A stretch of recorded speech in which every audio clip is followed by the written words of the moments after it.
คนงามน้ำใจดีมีสง่าหอมกระเทียมลำไยดีก็มีราคาผ้าฝ้ายทอทรงคุณค่าป่าซางลำพูนเราขอนอบน้อมบังคมกราบนบไหวตีเคารพแก้วสามผักการ สมเด็จปุถฐะพระตนศักดิ์สวรพระธรรมบาลกำสอนตันเจ้า สังฆประสงค์ตนสืบเก้าเงาศาสนาเฮาพุทธะปิตามารดา อาจาริยะ ผู้ปินครูแก้วสอนดีตุขามอนไทยขอเอาวจี มาปิ้นกรอนว่าตีโบราณข่าวสอยต่างดงบุปผามาลาดอกน้อย ถวายวันตาตันท้ายแลเฮยขอยกมือ10 นิ้ว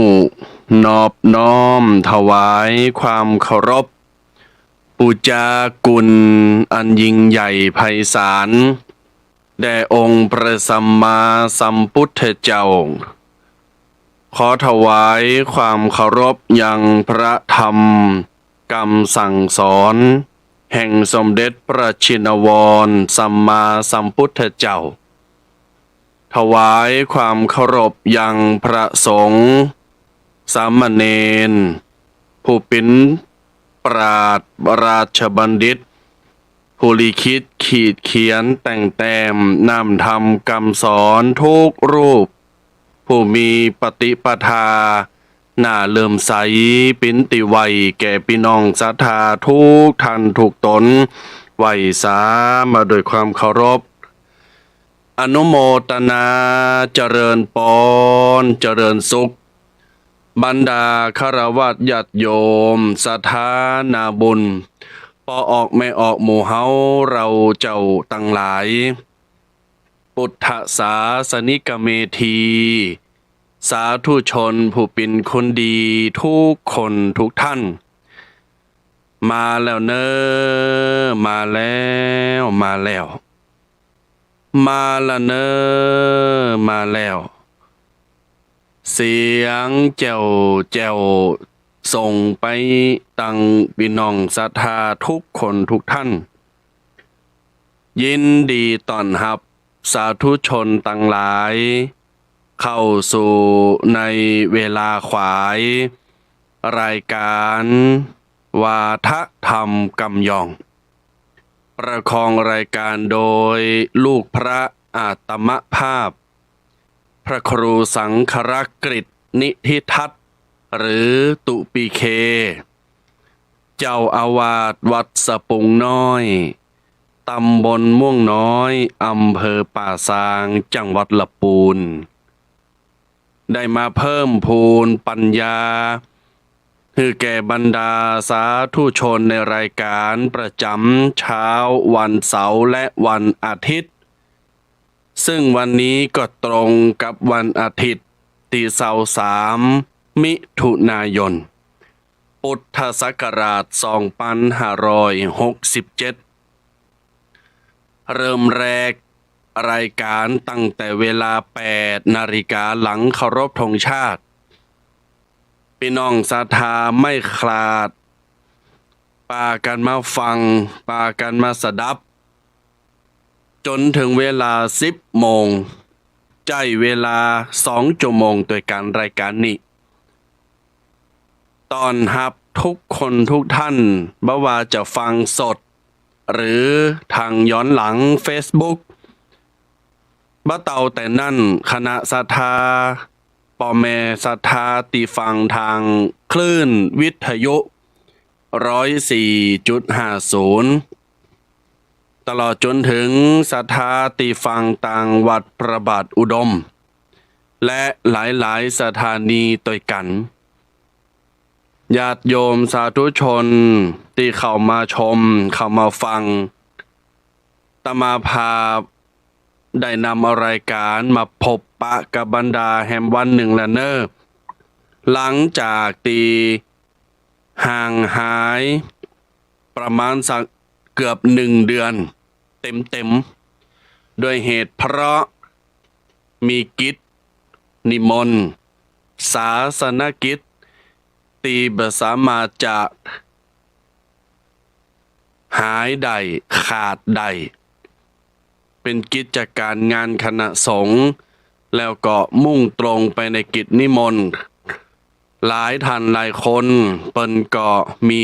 น้ำใจนิมนต์เฮาไปเฮาจะคัดน้ำใจมันก็พอบ่เหมาะบ่ควรเนาะเจริญปอนแม่จันจรัสฟังทางวิทยุเนออนุโมทนายามเช้ายมจุนศรีภาชีศรีภาชาแล้วก็หลายต่อหลายท่านหลายต่อหลายคนที่ฟังทางวิทยุเนอสาธุชนตั้งหลายขออภัยตัวเนอที่ห่างหายไปหลายมื้อหลายวันบ่ได้มาจัดรายการหายหน้าหายตาไปในโลกโซเชียลแต่ว่าในแพลตฟอร์มอื่นๆก็ยังปรากฏหือหันอยู่เช่น Facebook โพสต์คำคมข้อคิดธรรมะต่างๆไปบรรยายไปเตดต่างๆนี่ก็เผยแพร่ฮือแฟนคลับฮือญาติโยมได้พอได้หันกันอยู่เนืองแต่ว่าทางการไลฟ์สดและจัดวิทยุนี่ก็มันติดการติดงานเนาะโดยในช่วงเวลาเสาร์และอาทิตย์เนี่ยส่วนมากก็จะมีงานเวลาเปิ้นจะจัดงานก็จะเน้นวันหยุดศุกร์เสาร์อาทิตย์บางทีก็บ่ได้จัดก็ตุปีแดงเปิ้นจัดบางทีตุปีแดงบ่ได้จัดอาตมะก็จัดตึงกูบ่ได้จัดก็ปล่อยละไว้หือตังสถานีเปิ้นได้เฟ้นหาหรือได้เปิดเสียงธรรมนำหือตันดังหลายได้ฟังกันไปนี้ก็ชี้แจงแถลงไขหือกับบรรดาสาธุชนต่างหลายได้เข้าใจเนอะเฮาก็ละลืมกันนะตามบางครั้งบางทีตั้งใจจะจัดเหมือนกันมีเหตุจะต้องไปมีเหตุจะต้องลาอย่างนี้เป็นต้นเกมไว้เรียบร้อยละเสียดายก็ปิ้นยังบรรดาสถานเนอะหมู่เฮาเจ้าค่ะตั้งหลายก็ปากันมาฟังปากันมาชมบ่ว่าจะย้อนหลังบ่ว่าจะทางวิทยุบ่ว่าจะทางออนไลน์แพลตฟอร์มไหนก็ตามช่องทางไหนก็ตามอนุโมทนาทุกคนทุกท่านเนอะ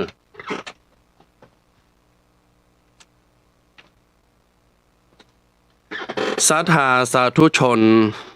ท่านผู้ฟังต่างหลายท่านผู้เป็นที่ฮักและเคารพวันนี้รายการที่จะนำมาอูจากับบรรดาท่านต่างหลายนั่นรับรองได้เลยว่าแน่นจุใจแล้วก็ละเมาเอาใจบ่ว่าจะญาติโยมทำอะหยังอยู่ตมาภาพก็จะอยู่เป็นกูกับบรรดาญาติโยมเนอะ คะแนนศรัทธาจะไปเลยจะไปละเนอะฟังกันไปแล้วก็บึดหนึ่งก็โทรมาหน้าไม่ได้พ่อแม่ศรัทธาติกึดเติงหากันก็โทรมาเนอะบึดหนึ่งนะแต่ว่าวันนี้จะขอบอกเบอร์ใหม่ก็ใจใหม่และเบอร์ที่เฮาใจที่เฮาโทรตึงมือตึงวันนี่นะที่ญาติโยมเคยโทรมาเนี่ยตมาภาพเอาใส่มือถือเครื่องตีถ่ายทอดสดอยู่บัดเดี๋ยวเนี้ยแล้วมันถอดบ่ได้ทีนี้ถ้าญาติโยมโทรมาสัญญาณการถ่ายทอดสดก็จะตัดไปก็สามารถจะจัดรายการได้เพราะฉะนั้นแล้ววันนี้ก็เลยเอาเบอร์มาให้ญาติโยมได้โทรได้จดกันให้ใหม่เพื่อว่าญาติโยมจะได้โทรมาหน้าไมค์และหลังไมค์ แต่เบอร์ของตมาภาพตีตันดังหลายเคยโทรเคยจดอยู่เนี่ยคือ0640355258ก็ยังใจปกติเพียงแต่วันนี้บ่ต้องโทรมาเบอร์5258เพราะว่าใจจัดรายการมันอยู่ในเคิงตีถ่ายทอดสดอยู่นี่เบอร์ตีจะหือสถานาบุญได้จดและก็ได้โทรมาหน้าไม้หลังไม้ก็ตามจดเนอจดเนอโยมเนอจดเนอจดเนอ088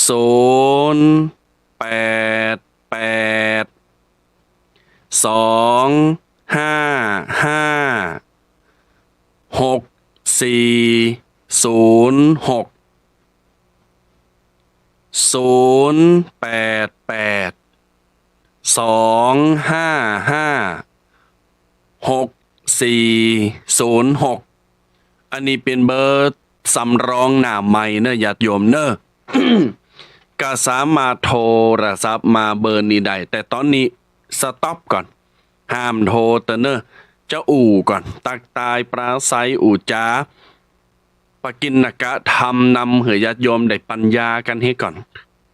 อ้าวย้ำเบอร์แฮมกำเนอะ0882556406เบอร์นี้เป็นเบอร์ตองเนอะญาติโยมเนอะ88ครับ55นี่นะโอ้ท่านปลัดดนัยไว้สารเนอะครับอนุโมทนางานที่ผ่านมาน้องเดี๋ยวเราก็เติงหาการงานหน้าขายเฮ็ดลม เฮ็ดลมบักขายครับวันนี้จะเอาเฮ็ดลมเฮ็ดเหลืองเฮ็ดท็อปมาขายซะทา ไว้สารนะครับต้นเด่นต้นดังของอำเภอสันปะตอง อะละสาธุชน คนดีมีบุญตั้งหลาย ตึงยิงตึงใจตึงหนุ่มและเท่าปากันนังเฝ้าท่าฟังเนอปากินอาการทำวันนี้ชี้ให้ตันดังหลาย ได้ฟังปิ้นติละเมาเอาใจโดยเฉพาะในโชงนี้ก็ปิ้นโชงไก่ขาวสานี่ไก่ขาวสามาแล้วป๊บปั๊บป๊บปั๊บนี่ญาติโยมมันโวยนะแต่ไปว่ามันกำเดียวนะมันโวยเนี่ยญาติโยมวันเดือนปีรี่ผ่านไปท่านทั้งหลายทำอะไรอยู่วันเดือนปีจะจรรีผ่านไปเราท่านทั้งหลายทำอะไรอยู่ คำถามนี้ตันทั้งหลายตอบตัวเก่าคือใดเน้นว่าญาติโยมจะต้องมีสติก่อนเนอะถึงจะตอบได้ว่าเราทำอะไรยังอยู่ณปัจจุบันขณะเอาละสาธุชนคนดีพุทธศาสนิกเมธีตั้งหลายอาตมาภาพจะขยายเนื้อหาสาระธรรมนำให้ญาติโยมได้สกิดเป็นปัญญาเป็นความหู้เอาไว้เชิดชู เอาไว้บอกกล่าวให้ลูกเต้าเหล่าหลานหรือแม้กระทั่งว่าจะได้ย้ำเตือนสติตัวเอง วันนี้ตมาภาพจะนำเอา9ดี9ขั้นสร้างสรรค์สังคม9ดี9ขั้นสร้างสรรค์สังคมญาติโยมสาธุชนทั้งหลายสังคมของเฮาบ้านเมืองเฮาณปัจจุบันวันนี้เนี่ยมันมีถึง2ฝ่ายทั้งฝ่ายอกุศลและฝ่ายกุศลหรือแปลว่าฝ่ายดีและก็ฝ่ายบดีมันเหมือนกับของคู่กันเนี่ยมีตุเจ้าก็จะต้องมีปะหน่อยปะนานมีโยมเห็นไหมมีหนาวก็จะต้องมีฮ้อนมีสั้นก็จะต้องมียาวขาวก็มีดำกำก็มีใสนอนลับไปเฮาก็ยังหูตื่นขึ้นมากินข้าวกินปลาเฮาก็ยังจะต้อง กินน้ำมันมีของคู่กันนะญาติโยมศรัทธาต่างหลายแต่วันเนี้ยก็เลยจะเอาเก้าดีเก้าขั้นมาบอกกับญาติโยมคือได้อภิรมย์ในจิตในใจกันปิ้นติละเมาเอาใจกันแล้วก็นำไปก่อนไก่บอกต่อเนอะสัพพธรรมสัพพทานังธรรมทานังชินาติการบอกต่อการหือธรรมมาปินตาลการหือขอคิดปินตาลเนี่ยจะเป็นบุญมหาศาลอย่างยิ่งญาติโยมเพราะชื่อว่าให้ชีวิตให้สติให้ความคิดแก่เขาดังนั้นบรรดาฆราวาสญาติโยมท่านสาธุชนต่างหลายเก้าดีเก้าขั้นสร้างสรรค์สังคมทำไมจะต้องสร้างสรรค์สังคมข้อที่หนึ่งบอกกันดีๆดีที่หนึ่งนะบอกกันดีๆสองเตือนกันดีๆสามคุยกันดีๆสี่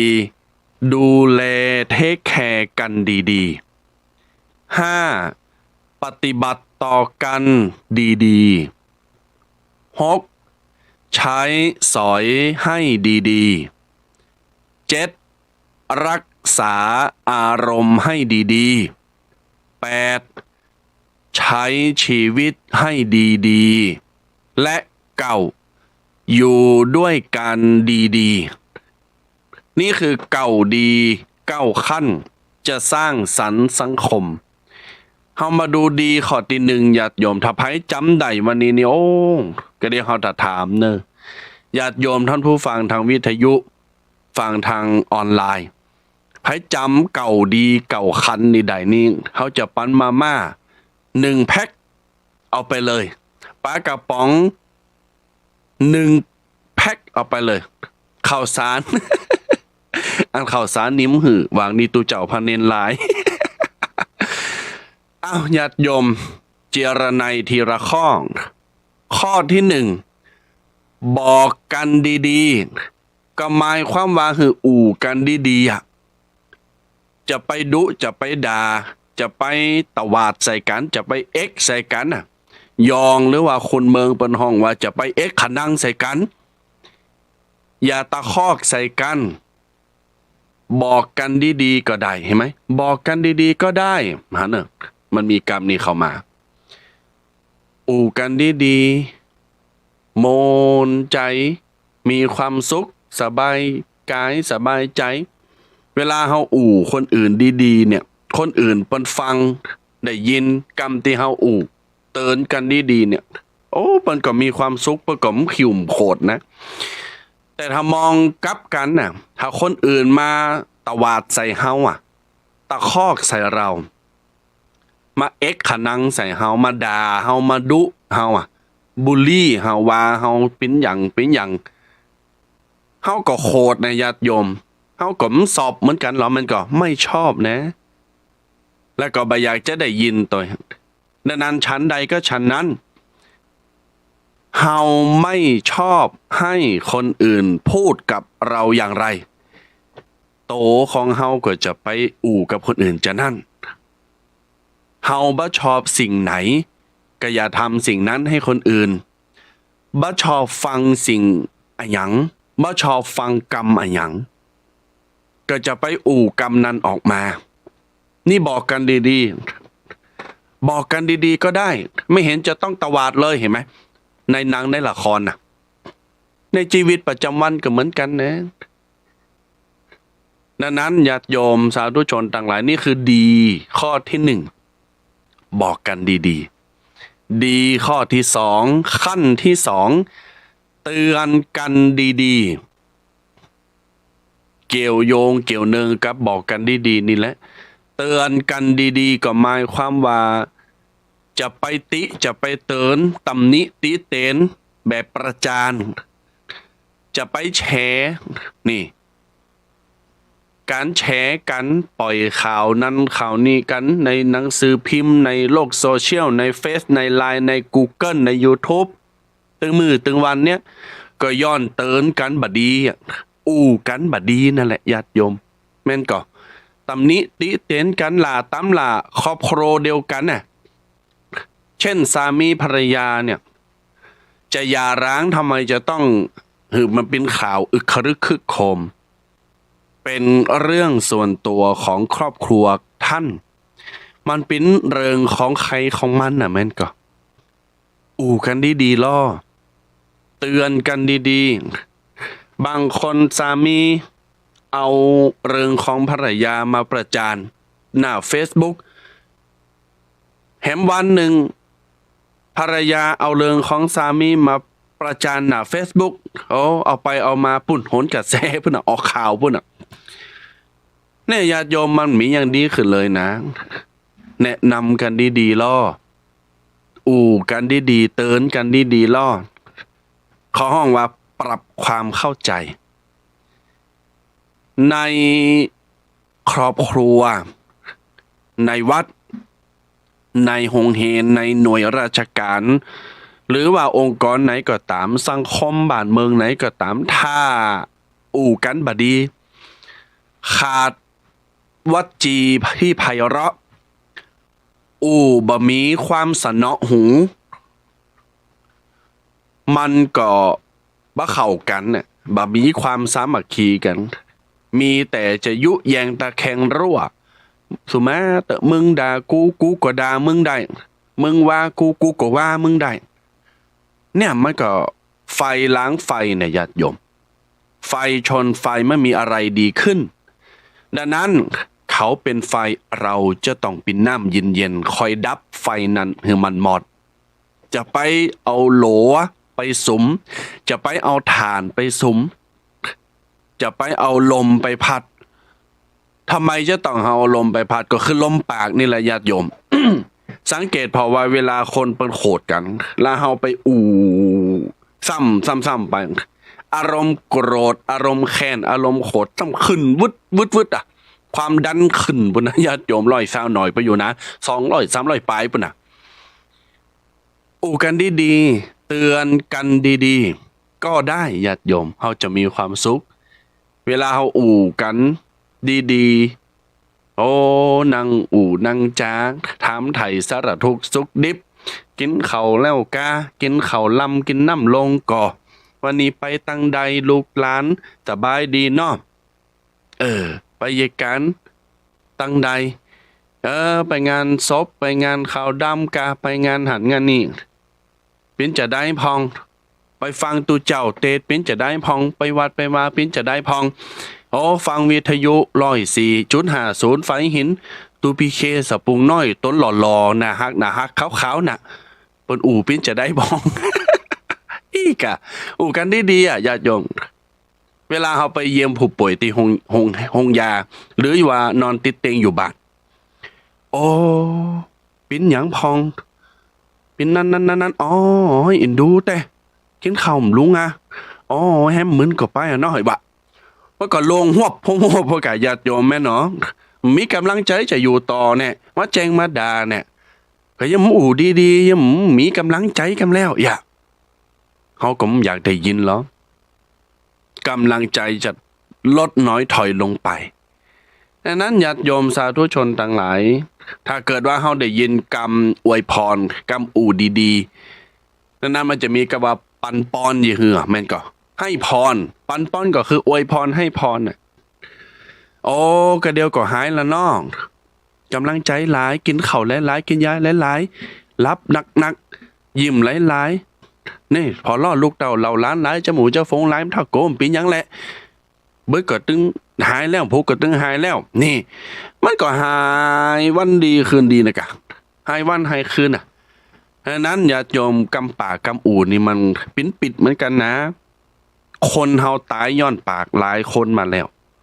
ตายย้อนปากหลายคนมาแล้วว่าจะเป็นตุเจ้าพระเนนเป็นฆราวาสญาติโยมศีลไหนก็ตามคอไหนก็ตาม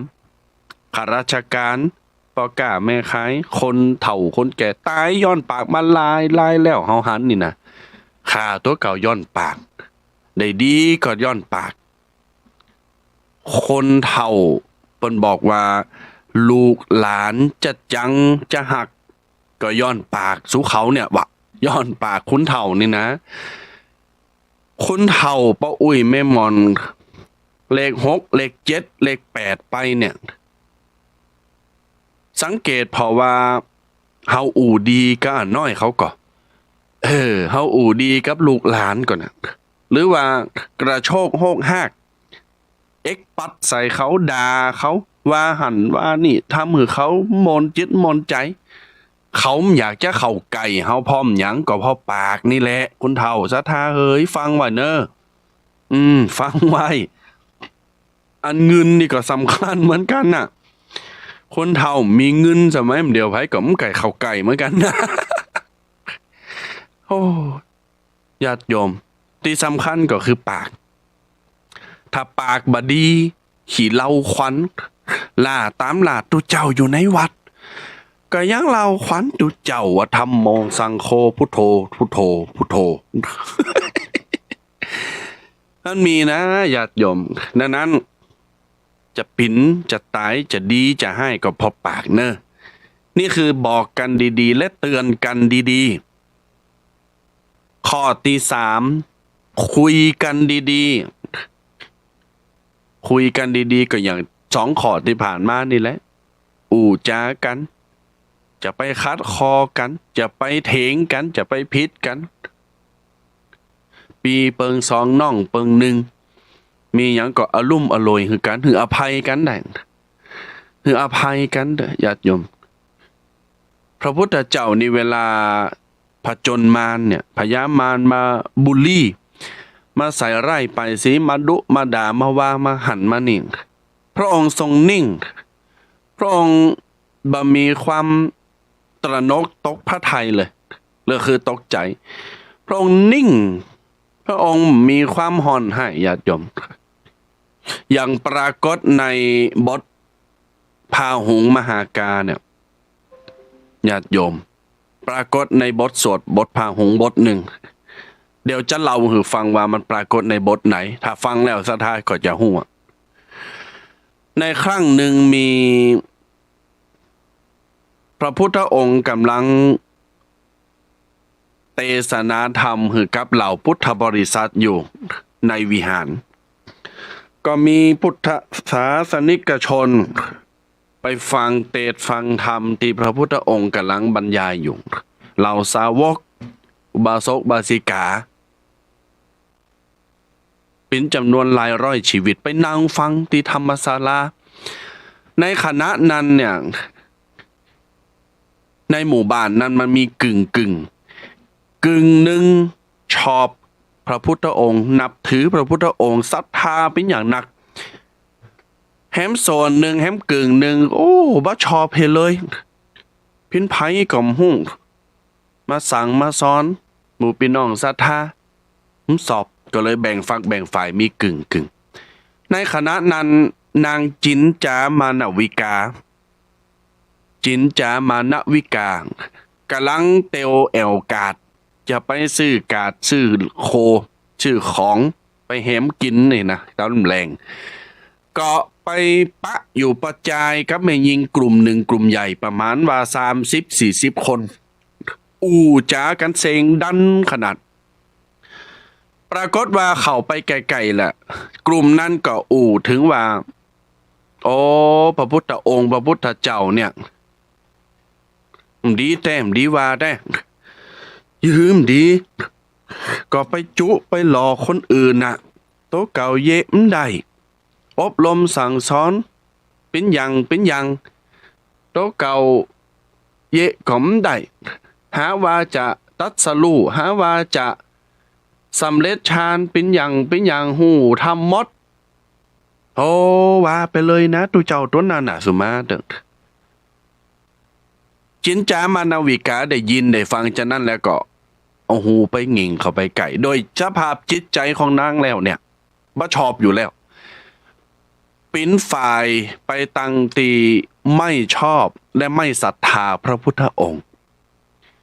ก็เข้าไปรวมกลุ่มนั้นทันทีทันใดปัจจัยก็ไม่ยิงชนกลุ่มใหญ่นั้นก็เลยเสาะหาวิธี ว่าเราจะกำจัดพระพุทธเจ้าเนี่ยพระพุทธองค์เนี่ยที่มันนั่งแสดงธรรมหือเจ้าบ้านเฮาฟังบัดเดี๋ยวเนี้ยออกไปจากหมู่บ้านเฮาออกไปจากเมืองเนี่ยเขาจะทำการโดยวิธีใดก็มาจากันปรึกษาหารือกันไปมานางจินจามานวิกาเป็นคนฉลาดเสนอว่าตัวฉันนี่แหละจะอาสาทำให้ทุกคนก็ปรบมือกะโดยความที่นางจินจามานวิกามีรูปร่างสวยสดงดงามขาวผ่องเป็นยองเป็นใหญ่นี่จินจามานวิกาก็อาสาข้าพระเจ้านี่แหละฉันนี่แหละจะทำให้พระพุทธเจ้าตัวเจ้าตัวนั้นออกไปจากเมืองเฮาออกไปจากชุมชนของเฮาให้ได้ทุกเขาท่าพอเนอะข้ามเอารางวัลยังสักอย่างท่าพอค่านี้ค่าเน็ตค่าเก่งวันเวลาผ่านไปพระพุทธองค์ทรงแสดงธรรมโปรดพุทธบริษัทโปรดเหล่าสาวกทำกิจวัตรปกติ ทีนี้นางจินจามานวิกาก็เกิดเหตุการณ์เกิดแผนการว่าบัดเดี๋ยวนี้ฉันจะทำอย่างนี้ท่านทั้งหลายฟังนะมันทำจะได้นางจินจามานวิกาเนี่ยเกิดว่ามีอย่างเดียวที่จะสามารถขับไล่ออกไปได้ปลอมปิ่นเมพระพุทธองค์ปลอม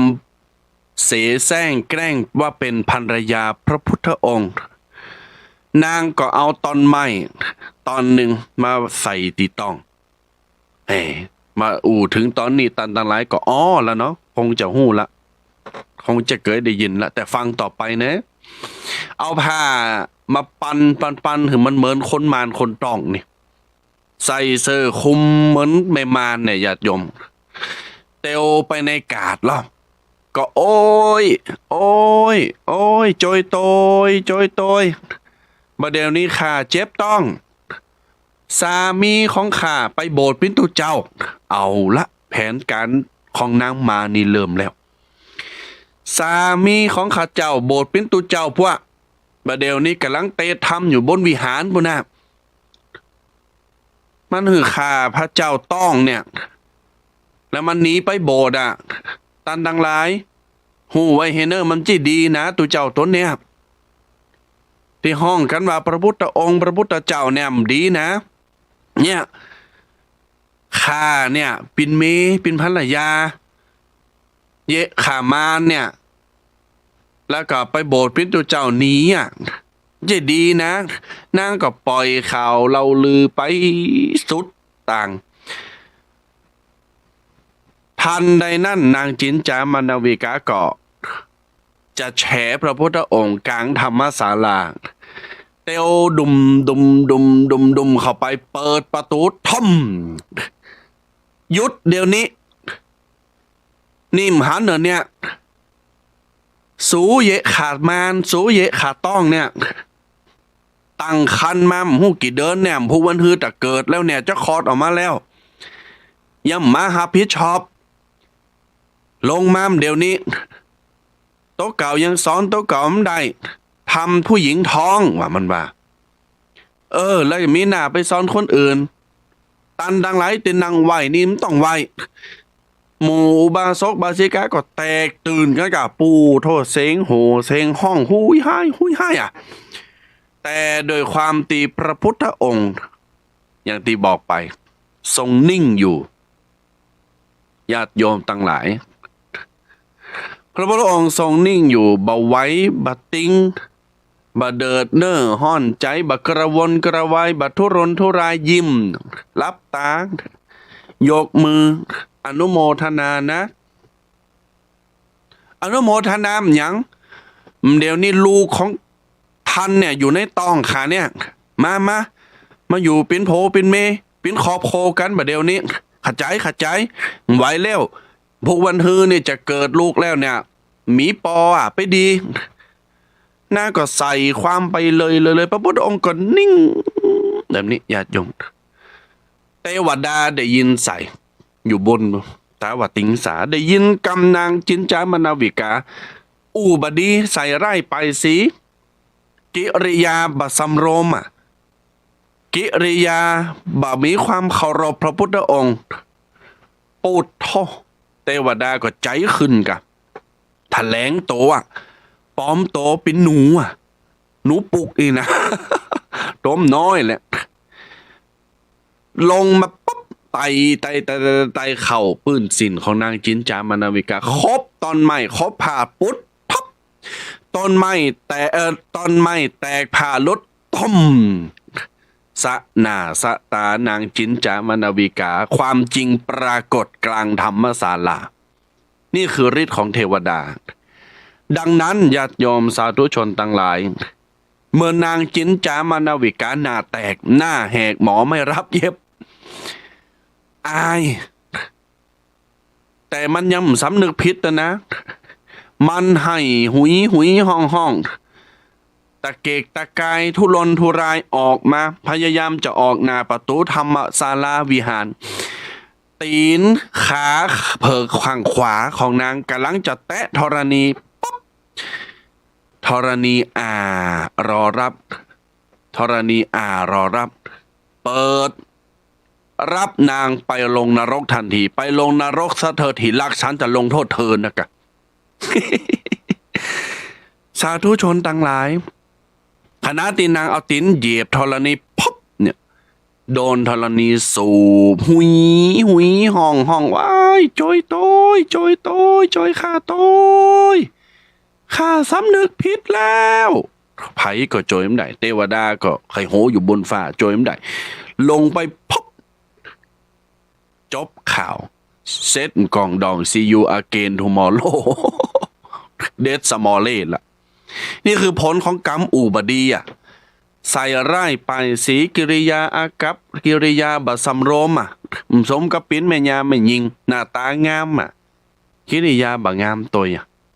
หยาบแข็งกระดังใส่ไล่ไปสีพระพุทธองค์ทุกสิ่งทุกประการเพราะฉะนั้นญาติโยมศรัทธาสาธุชนต่างหลายนี่คือเรื่องติดอู่และก็เล่าให้ต่างหลายฟังว่าบาปกรรมของการใส่ร้ายผู้ทรงศีลหรือ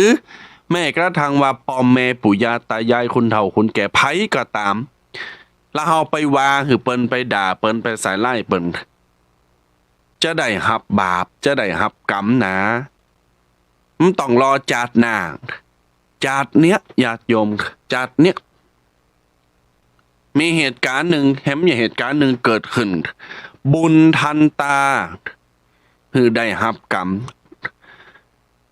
วัดหนึ่งกำลังจัดงานเสร็จตกแฮมวันหนึ่งก็เป็นวันวันเพลเป็นวันเพลเต้นเพลเก้าอี้เคลียร์งาน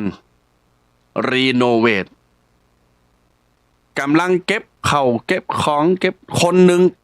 ขับรถเครื่องมาจอดหน้าศาลาขึ้นไปบุญวิหารมาด่าตุเจ้ามาใส่ความใส่ไล่ประโลงว่าคนนั้นคนนี้กรรมการจะอั้นตุเจ้าจะอั้นหาว่าบดีหาว่าจะอั้นใส่ไล่ไปสีทำทีเป็นพยามารพอจบแล้วปุ๊บเนี่ยขับรถออกไปในวันเดียวกันเนี่ยนะขับรถออกไปสัก300 เมตรเนี่ยญาติโยมปรากฏว่ารถลมรถกลคนที่อยู่ในเหตุการณ์ที่หันน่ะบอกเป็นเสียงเดียวกันเลยว่าบะหมี่รถสวนต่างสักกันเลยจู่ๆคนเนี่ยขับมารถก็กลคนเดียวรถล้มเองแต่แรงเหวี่ยงเหมือนอย่างมีอย่างมาถีบมีอย่างมาจนน่ะเหมือนอย่างโดนรถจนน่ะแต่นี้นะเหตุการณ์ก็คือว่าขับรถเครื่องอยู่โตเนี่ยกำลังตกละปิวรถเครื่องตีโตอยู่ตีโหไปฟาดอยู่กำแพงโหโหนกแก้มแตกเล่าซี่โครงหักถลอกปอกเปิกหน้าจ้ำหน้าเขียวหน้าม่านมดกำท ทันตากรรมทันตาญาติโยมต้องรอจัดหน้าเลย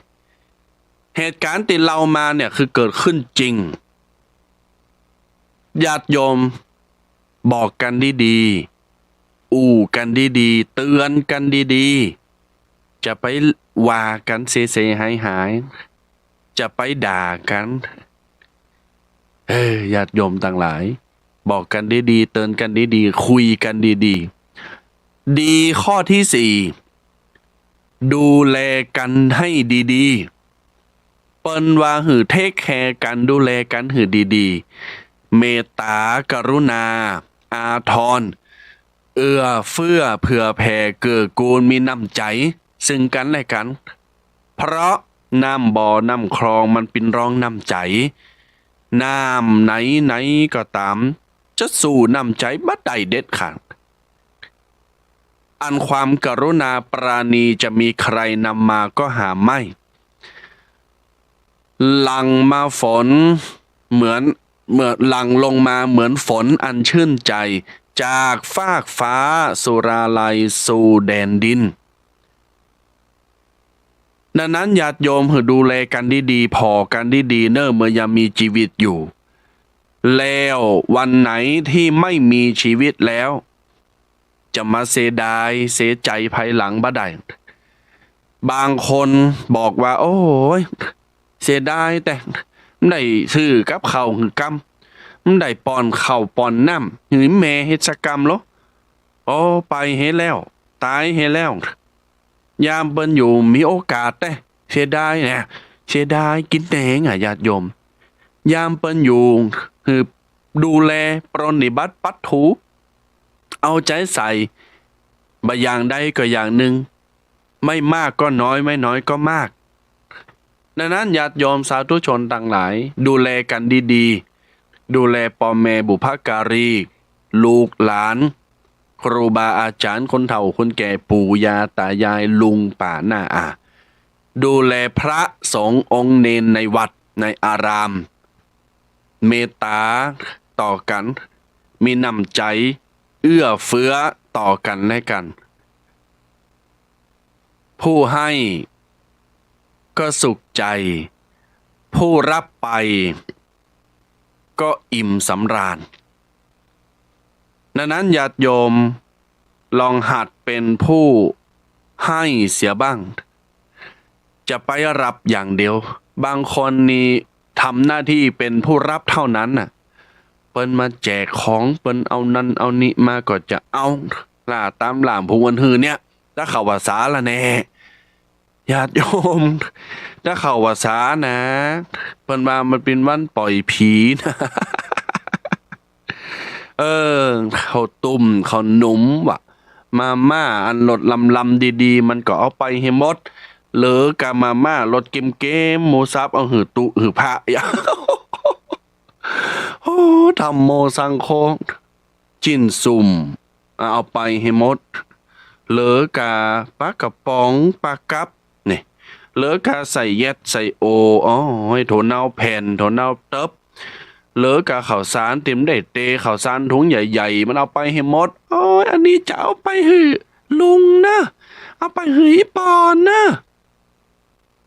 ญาติโยมต่างหลายพอดีนะจะเข้ากับสามาอันตัวเจ้านิ้มได้ค้างซักหน่อยเพราะมันเป็นของญาติโยมเป็นของคุณที่คุณเอาตั้งใจมาถวายในเมื่อคุณตั้งใจมาถวายพอตัวเจ้าพระเนรรับแล้วป๊อบกลายเป็นของพระเนรทันทีไม่ได้เป็นของคุณแล้วบ่ได้เป็นของโยมล่ะนะไม่ได้เป็นของศรัทธาล่ะนะแต่ศรัทธาลองเกิดพอโอ้ตอนมาเข้าพรรษาเนี่ย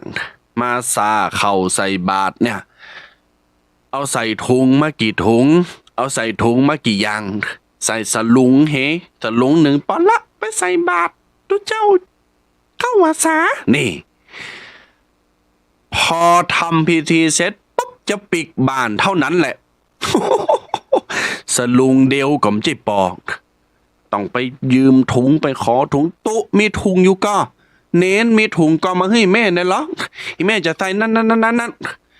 ตอนเอามาเนี่ยญาติโยมเอามาสลุงเดียวอ่ะห้อยมาถุงเดียวอ่ะติวมาถุงสองถุงอ่ะตอนปิกออกจากวัดไปนี่พออย่างเปิ้นจะไปคายโคกาดหนองดอกกาดหลงเจียงใหม่อ่ะ โอ้ญาติโยมสาธุชนต่างหลายหือตุเจ้าว่ามันอย่าเหือแต่มันใจค้างมันใจจิสักอย่างนะเอื้อเฟื้อเผื่อแผ่มีน้ำใจหือญาติโยมสาธารณะสงเคราะห์มีปัญหาเลยเอาไปได้เลยแต่นะโยมนะให้มันพองามหือมันงามจะไปหือมันน่าเกลียดลำไปซ้ำคนนี่เปิ้นมาตานอย่างเดียวเนี่ยขาปีกเปิ้นเหมาอย่างนะเหมาอย่างสักอย่างเลยนะญาติโยมเปิ้นเกิดใจว่าเปิ้นเกิดว่าโอ้ก็ฉันมาตานฉันมาให้อ่ะวันนี้ฉันมาเป็นผู้ให้ไม่ได้มาเป็นผู้รับอย่างเดียวคือรับบุญรับบารมี รับพรรับความสบายใจ รับศีลไปปิ้นเตเรียบร้อยเปิ้นมารับสิ่งของแต่บางคนศีลก็เอาศีลก็รับปอนก็รับมาม่ากูก็รับขนมกูก็รับห่อหนึ่งกูก็รับขนมจ๊อกกูก็รับข้าวเปิกข้าวแตนข้าวซองกูก็รับรับปุ๊ดญาติโยมโอ้ญาติโยมต่างหลายอันนี้เฮาอู่คือฟังได้ใจวางอย่างเนอ นี่คือดูแลกันดีๆต่อไปข้อที่5ปฏิบัติต่อกันดีๆปฏิบัติต่อกันดีๆก็คือทำต่อกันดีๆนั่นแหละเมตตาโดยกันกายกรรมเมตตาวจีกรรมเมตตามโนกรรมเมตตากายกรรมคือแสดงออกทางกายแสดงออกทางกิริยาหือหันว่าเฮาทำดีต่อคนอื่นเนอะเฮาทำดีต่อปอต่อแม่ต่อคนนั้นคนนี้เนอะเมตตาวจีกรรมก็คือต่อกันดีๆนั่นแหละมีน้ำจิตน้ำใจมีความคิดมีความหูซึกที่เป็นเมตตาเรียกว่าเมตตามโนกรรมปฏิบัติต่อกันดีๆดูแลกันดีๆจะไปยุแยงตะแคงรั่วจะไปบุบจะไปตีกันจะไปเยะอย่างที่มันเป็นของต่ำญาติโยมของบดิบบดีนี่จะไปเยะเด็ดขาดนี่คือข้อที่5ข้อที่6ปฏิบัติใช้สอยให้ดีๆโยมแม่อัมพาเป็นว่าบ้านโยมแม่เขาเอากระสอบไปใส่บ่ อันนี้ก็ค่อยแก่ไปเนอะ ใช้สอยให้ดีๆญาติโยมเห็นคุณค่าเห็นประโยชน์เห็นคุณค่าเห็นประโยชน์สิ่งของที่เฮาได้มากว่าจะหาหอมได้มาเนี่ยมันยากเลือดตาแทบกระเด็นนะกำเบิ้นว่าใจหาไม่ง่ายๆนะนั้นจะใจจะประคองอะไรให้ประคองดีๆใจซอยคือประหยัดใจซอยคือดีๆคือเฮาเห็นคุณค่าเสียก่อนหันคุณค่าก่อนหันถึงความลำบากกว่าจะได้มาเฮียก่อนหันถึงความลำบากกว่าจะได้มาเฮียก่อนต่อไปรักษาอารมณ์ให้ดีๆข้อนี้สำคัญมากๆบางคนมีอารมณ์ร้ายบางคนเครียดบางคนวิตกกังวลบ่มีความสุขอยู่ที่ไหนก็แป้งหน้างมเหงากกงกอย่างไก่โดนน้ำห้อนโลกเนี่ย แป้งหน้าอย่างยางรถโดนยามตอยบนถนน มันดื้มดีงามนั้นญาติโยมจะต้องรักษาอารมณ์ให้ดีๆฮัดเป็นคนมีอารมณ์ดีเสียบ้างฮัดเป็นคนมีอารมณ์ขบขันเสียบ้างไข่โหให้พองยิ้มให้พองยิ้มน้อยๆยิ้มนิดๆชีวิตจะเจริญแต่ถ้าหัวเราะยิ้มเพลิดเพลินเกินไปอยู่พี่บ้าโซนปุ้งมันนะ ดังนั้นญาติโยม อารมณ์ของเฮาเนี่ยโดยทุกวันเนี้ยหรือ1 วันเนี่ยมันมีขึ้นมีลงเช่นตอนเจ้าเนี่ยขณะที่เฮาตื่นนอนมาปุ๊บทันทีโอ้อารมณ์ดีโปร่งใสสดใสสวดมนต์ไหว้พระหยาดน้ำใส่บาตรกินข้าวเรียบร้อยตอนนั้นอารมณ์ดีอยู่นะก้องไปตังการตังนอกตังเวกไปปะคนนั้นคนนี้เอาคนนี้มาเล่าหือฟังคนนั้นมาดันคนนั้นมันนี่อารมณ์ฉุนเฉียวละขับรถคนนั้นปาดหน้ารถคนนั้นเอ็กใส่คนนั้นดีมาตัดหน้าน้ำมันมดฮ้อนแดดฮ้อนฝนตกนี่อารมณ์บดีละอารมณ์เกิดขึ้นที่2ละ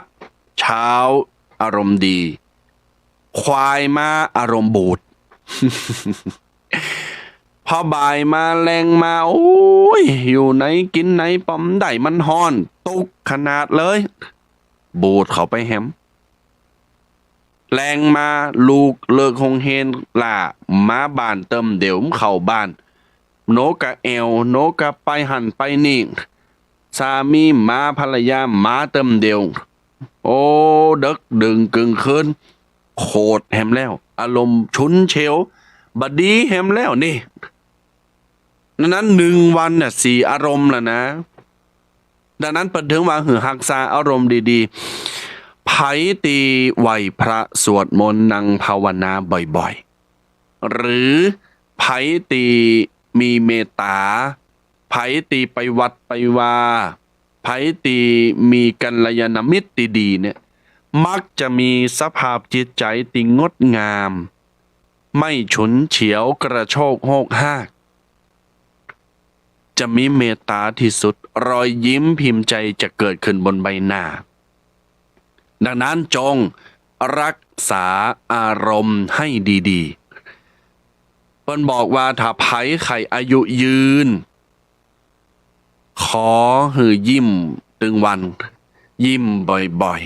ๆแต่ถ้าอยากอายุน้อยใครอายุสั้นพันตายถ้าอายุจะหืออายุสั้นพันตายเนี่ยก็มต้องยิ้มก็มต้องมีความสุขเศร้าไปเลย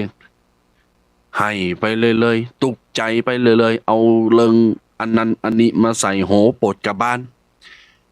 คุณเฒ่าคุณใหญ่บางคนนี่ก็เคล็ดอะญาติโยมเรื่องของโตก่อมใจนะเรื่องตัวเองก็ไม่ใช่เอาเรื่องของคนอื่นมาใส่สมองอ่ะโอ้มาปิ้นตุกโตะเก่าเนี่ยกินบัดใดนอนบัดลับกระซับกระซายโอ้ญาติโยมจะนอนก็เอามือไก่หน้าผากกืดว่าโอ้คนนั้นมันปิ้นจะได้คนนี้มันปิ้นจะได้ผูกูจะเอาเลิงยังไปเล่าวันนี้กูจะเลิงยังไปอุกตุตัวนั้นมันออกวัดแถมแล้วเนนตัวนี้มันว่าจะอั้นมันปิ้นจะอีกโอ้ยฮือดีน่ะปอหลงนั้นบ้านนั้นกำนันนี่โอ้ญาติโยมล่าตำลาไปเดินใส่แผ่วอสมปุ่นอ่ะมึงย่ำมาคว่ำน้ำให้กูวะก็บ้านโต๊ะเก่าเนี่ยโต๊ะเก่าย่ำดูแล ลูกน้ำยุงลายว่ะลูกน้ำยุงลายหลายวางเนี่ยอสมสมแมะนี่ยังมาวะโอ้ก็บ้านโต๊ะเก่าแน่นะรักษาอารมณ์บัดดีเนี่ยญาติโยมเอาเรื่องคนอื่นมาใส่สมองอ่ะตายโวยนะอายุสั้นพันตายนะญาติโยมดีนะดีนะดังนั้นต้องคิดบวกมีอารมณ์บวกมี mindset ที่บวกที่ดีหรือความคิดดีๆนั่นแหละญาติโยมบ่ว่าจะอยู่ในวัยไหนละอ่อนกาวัยกลางคนวัยผู้ใหญ่กาคุณเฒ่าคุณแก่สวสูงวัยกานี่โยมจะไปลืมสร้างความสุขให้ตัวเก่าอย่าจดจำเรื่องคนอื่นให้มากอย่าจดจำเรื่องคนอื่นให้เยอะมันเลอะเทอะชีวิตเฮบ่ได้ถ้าอยากสบายคือกึดถึงโต๊ะเก่าคือชื่นชมโต๊ะเก่าหนักๆจะไปด่าโต๊ะเก่าจะไปด่าคนอื่นจะไปดูถูกดูแคลนโต๊ะเก่าดูถูกดูแคลนคนอื่นมันดีอายุสั้นปันตายญาติโยม รักษาอารมณ์ให้ดีๆต่อไปข้อที่8รองสุดท้าย ใช้ชีวิตให้ดีๆใจชีวิตคือดีๆปฏิบัติคือตามวัยเหมาะสมตามเพศตามวัยมีความประพฤติเป็นบุคคลต้นแบบ ทั้งแบบแผนแบบอย่างและแบบฉบับง่ายๆว่าเราจะต้องทำดีไว้ให้ลูกทำถูกไว้ให้หลานทำดีให้ลูกหลานดูกะตัญญูให้ลูกหลานหันเป็นห่มโพห่มไทรให้ลูกหลานได้เย็น ญาติโยมศรัทธาสาธุชนทั้งหลายคุณใหญ่บางคนคนเฒ่าบางคน ปฏิบัติโตบ้านาเคารพบ้านาไหว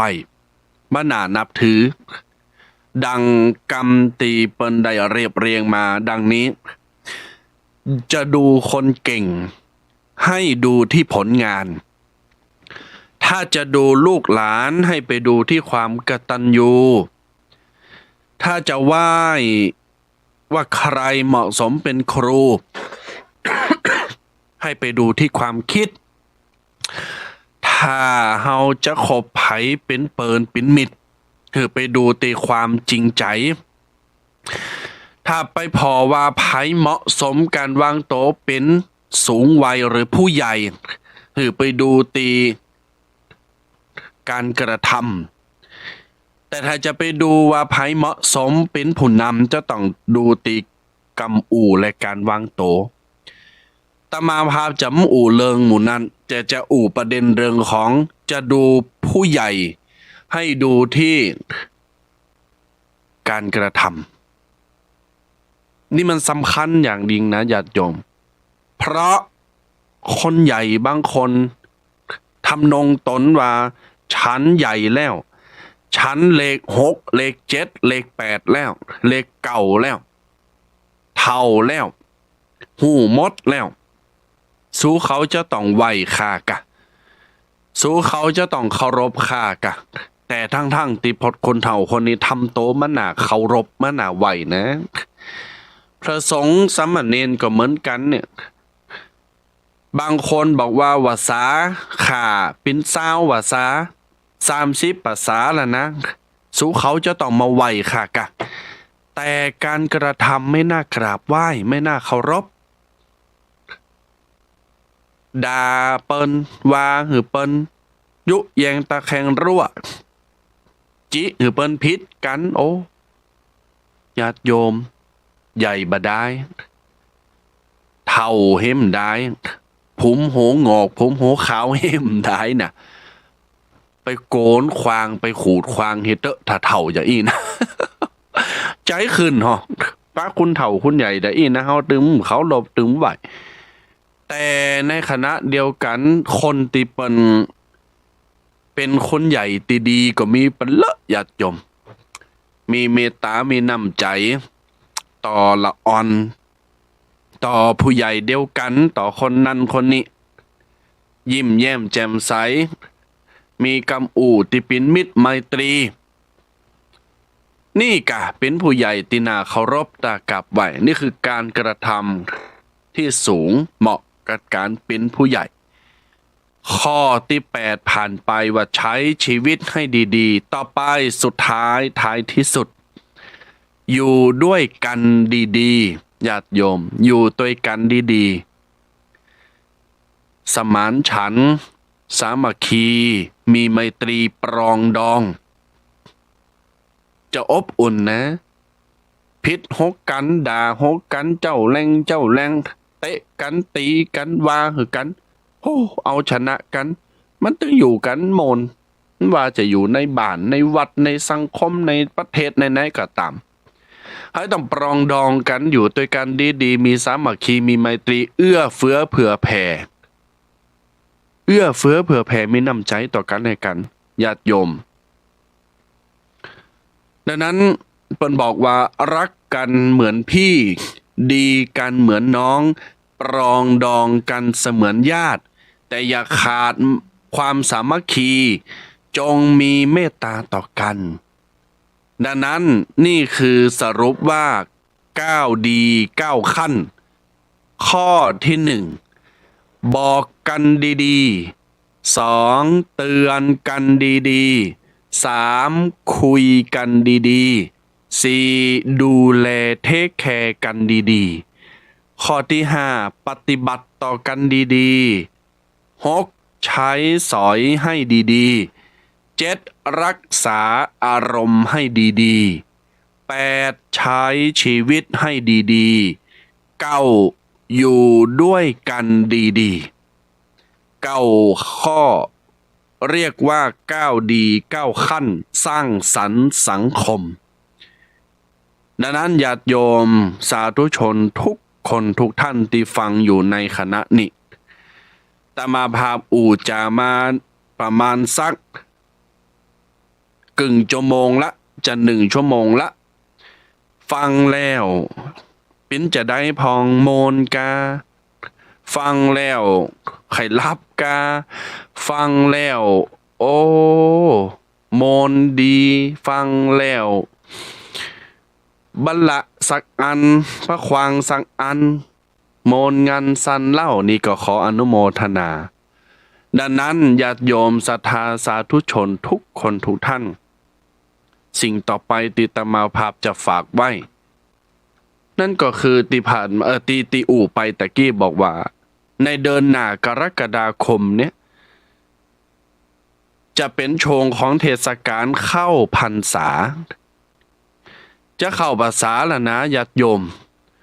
ถามว่าเข้าพรรษาเนี่ยแล้วไปออกเดือนไหนอ่ะนับไปกับญาติโยม3 เดือนน่ะเข้าพรรษา3 เดือนมิถุนากรกฎาสิงหานับตอนนี้ไปแฮม3 เดือนน่ะไล่พอปฏิทินก็ได้พี่น้องศรัทธาสาธุชนทุกคนทุกท่านในเดือนกรกฎาปี2567วันอาสาฬหบูชาคือ20 กรกฎาเข้าพรรษาหรือว่าเข้าพรรษา21 กรกฎาวันที่20 กรกฎาออกเป็นวันเข้าพรรษาศรัทธาญาติโยมวันอาสาฬหบูชาญาติโยมพุทธบริษัทศรัทธานาบุญเปิ้นจะปากันหลั่งไหลกันมาวัดไผ่วัดมันวัดเหนือวัดใต้ห่อขนมจ๊อกห่อ1เอาเตียนบัดซาไปตานเอาผ้าจีวรไปตานเอาบาตรไปตานขันเข่าตานสังฆทานเข้าพรรษาญาติโยมแสดงโตเป็นอุบาสกอุบาสิกาดีที่งดงามส่วนวันที่21เป็นเข้าพรรษาตุเจ้าพระเนนบรรพชิตจะอธิษฐานจิตเข้าพรรษาละตลอดระยะเวลา3 เดือนญาติโยมเพราะฉะนั้นญาติโยมทั้งหลายแหมบักกี่อาทิตย์นี้ละนะรู้ตัวหรือไม่ว่าจะเข้าพรรษาแล้วหูโตก่อนเนี่ยญาติหรือว่าหูโอ้หูล้อกระตุ่มบองนี่หูล้อย่า20 กรกฎาวันอาสาฬหบูชา21 กรกฎาวันเข้าพรรษาญาติโยมที่จะไปกินไปตาลโอกาสมาแล้วทุกวันพระจะไปละเนอจะไปลืมไปหับศีลกินตาลไปฟังน้ำฟังธรรมฟังเทศน์เพราะในแต่ละวัดกลางวัดสาเนี่ยมันโมนนะวันศีลวันธรรมครูบาอาจารย์พระสงฆ์องค์เนนเปิ้นจะมีการเทศธรรมเป็นเริงไปเปิ้นให้ญาติโยมได้ฟังกันว่าปีนี้วัดสาเนี่ยวัดเฮาเอาเลิงหยังมาเทศให้ฟังโอ้เป็นดีโมนดีงานวัดสะปุงน้อยป่าซางที่นี่ก็เหมือนกันเนี่ยตอนนี้ก็กำลังจะตกธรรมแจกธรรมให้ตุเจ้าพระเนนวัดสะปุงน้อยพรรษานี้มีพระ2 รูปสามเณร6 รูปรวม8 รูปเลขมงคลของคนจีนเลข8ญาติโยมลองวาดพะเลาะเลข8 หมุนไปหมุนมาวนไปวนมาไม่มีความอดอยากไม่กั้นไม่อยากเป็นเลขพลังแห่งความอุดมสมบูรณ์เลข8นี่นะคนจีนเป็นถือเลข8นะห่วงจุ้ยดีมากเลขเนี้ยดังนั้นญาติโยมปีนี้วัดสานีวัดสะปุงน้อยมีเลข8พระ2เนน6ตันทั้งหลายในช่วงเทศกาลเข้าพรรษา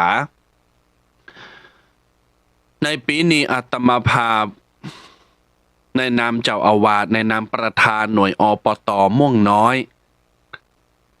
ได้ทำกิจกรรมตาลเตียนวสาถวายเตียนวสาเก่าวัด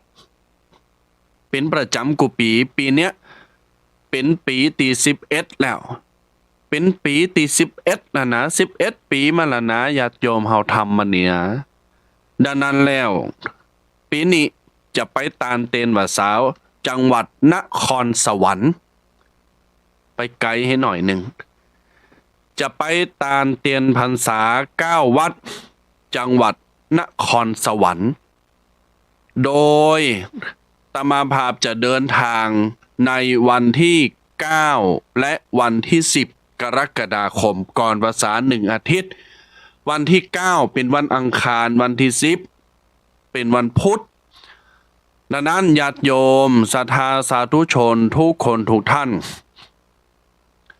วัดเก่าวัดตีตามามภาพจะไปตาลเตียนวสาในปีนี้จังหวัดนครสวรรค์วัดที่1วัดศรีอุทุมพร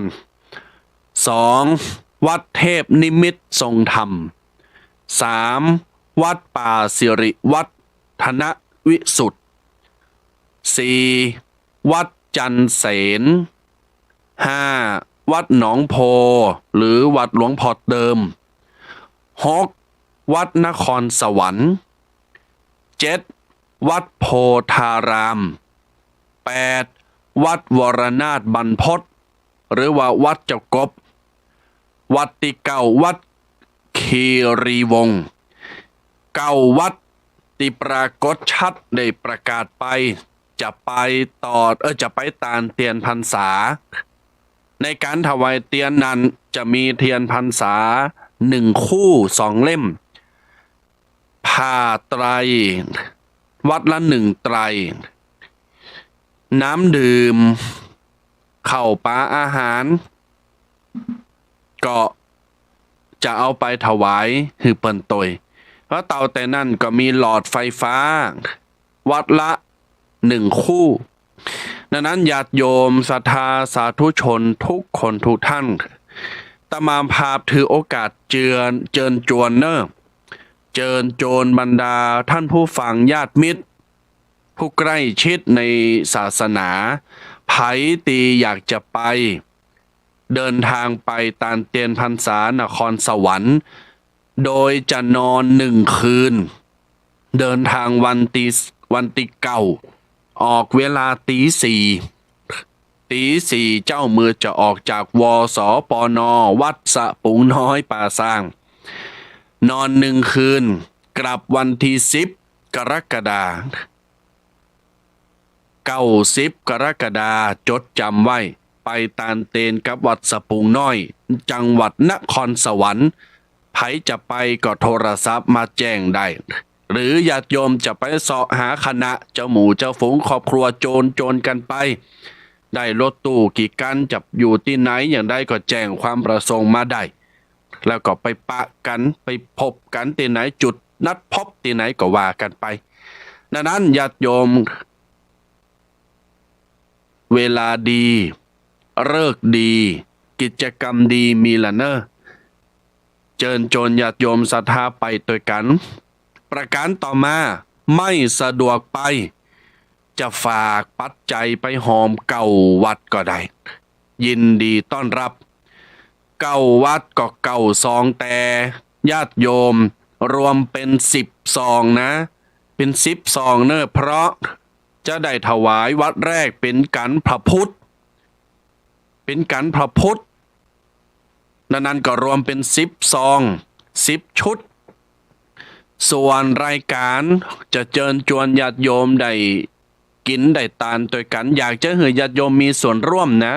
เขาไปตานนครสวรรค์เนี่ยญาติโยมจะได้มีส่วนร่วมนะหาได้ยากเนอะฟังเนอะญาติโยมปอเมศรัทธามีจิตมีใจจะให้จะหอมแต่มาภาพเลยให้สองสามติดนี่แล้วจะเมื่อแล้วนะฟังเนอะมีรายการสองสามอย่างรายการแรกเปิดรับเจ้าภาพเทียนพรรษาเจ้าภาพเตียนพรรษาจำนวนอยู่10กูตอนนี้มีแล้ว2 คู่2เจ้าภาพเจ้าภาพละ 1,000 บาทเตียนพรรษา2ลิ่ม1 คู่คู่ละ 1,000 บาทยังไม่มีเจ้าภาพ8 คู่รายการที่2เจ้าภาพผ้าไตรเจ้าภาพไตรละ500 บาทเจ้าภาพไตรละ500 บาทรายการที่3หลอดไฟฟ้าจำนวน9 คู่คู่ละ300 บาทหลอดไฟฟ้าจำนวนเก่ากูละ300 บาทส่วนน้ำดื่มส่วนปัจจัยพักไม่ใส่คือสิ่งของอาหารแห้งญาติโยมก็ปากันแจงมาได้ปากันแสดงน้ำใจแสดงศรัทธาจะปากันมาตานมาถวายตีวัดสะปุงน้อยก็ได้เนอสะดวกวันไหนวางวันไหนหรือสถานาบุญท่านผู้ฟังวิทยุบัสดกจะมาโอนปัจจัยมาให้หอมก็ได้แต่ขอแม่ว่าแจ้งจื่อแจ้งนามสกุลมาตยแล้วก็ตมาภาพจะได้จำแนกแยกซอง เพราะตีหมายไปว่า10 ซองวัดแรกจะใจอยู่2 ชุดด้วยกันถวายกันพระพุทธแล้วก็ถวายเจ้าอาวาสนั้นญาติโยมไผจะให้หอมกระหน่ำกระไฟ9 วัดก็สามารถร่วมทำบุญกันได้หรือญาติโยมจะให้เจ้าหอมตามจิตศรัทธาก็ได้เนอไปตานเต้นมหามงคล9 วัดนครสวรรค์นะวันที่9วันที่10ผูกวันฮืนนี่แล้วอย่าได้ขาดแคลวเนอจะไปตกบุญนะเจ้าภาพเทียนพรรษาชุดละ 1,000 บาทก็ยังไม่มีเจ้าภาพข้างแฮม8 คู่ส่วนผ้าไตรปังสุกุลเนี่ยนะชุดละ500 บาทหลอดไฟฟ้าชุดละ300 บาทในนี้แจ้งกับญาติโยมศรัทธาสาธุชนทุกคนทุกท่านได้เอาไปกินไปตานไปให้ไปหอมโดยกันเนอไผมีจิตศรัทธาในส่วนไหนก็แจ้งความประสงค์มาได้เนอจะไปตยก็แจ้งความประสงค์ได้โอ้อยากจะไปตยไปกินไปตานตยวัดสะปุงน้อยตูบีเค11 ปีมาแล้วนะเขาจัดนี่นะญาติโยมเนอโครงการดีโครงการจริงญาติโยมก็ปากันไปเนอเอาละตอนนี้ไปจะบอกเบอร์หน้าใหม่จะแจ้งเบอร์หน้าใหม่หากว่าญาติโยมจะโทรมาอุจากันตักไตกันโอ้ยบ่ได้ฟังเสียงบ่ได้พอกันมึนแล้วให้กำล้อโทรให้กำล้ออีกนะหรือจะโทรมาให้หอมรวมบุญส่วนไหนในการต้านเตียนก็โทรมาได้ย้ำอีกรอบเนอเบอร์หน้าไม้เบอร์ใหม่ดังนี้จดเนอ088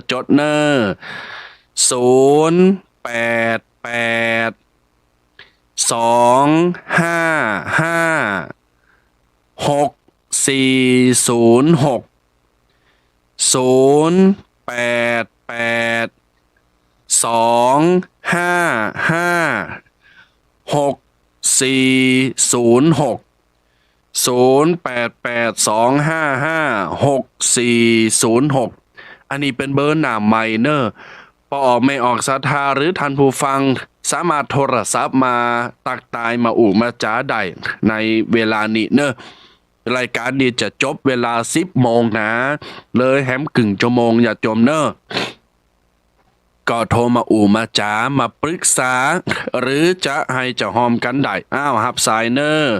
เจริญพรฮัลโหลหับสายแล้วได้เลยฮัลโหลเจริญพรโยม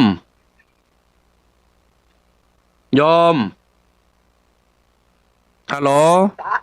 ไปกับเจ้าอ๋อได้ยินแล้วแม่ฟังโทรศัพท์หรือบ่ต้องฟังวิทยุเนอะฮัลโหลค่ะได้ยินหรือยังโยมแม่ฮัลโหลอย่าอ่านแสดงว่าโทรศัพท์ปอดีกะของตังปุ่นน่ะเนาะเอาใหม่08825564060882556406เน้อ0882556406เจริญพรฮัลโหลโยมฮัลโหลได้ยินหรือยังโยมได้ยินหรือยังได้ยินก็โยมโยม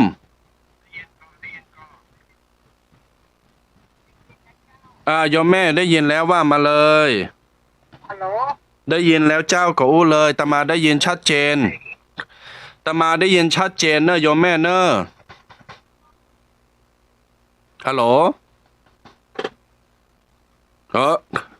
ยังอ่านเดี๋ยวก่อนเนอะน่าจะมีปัญหากับโทรศัพท์เนาะโยมเอาอี้ดีกว่ารอสักครู่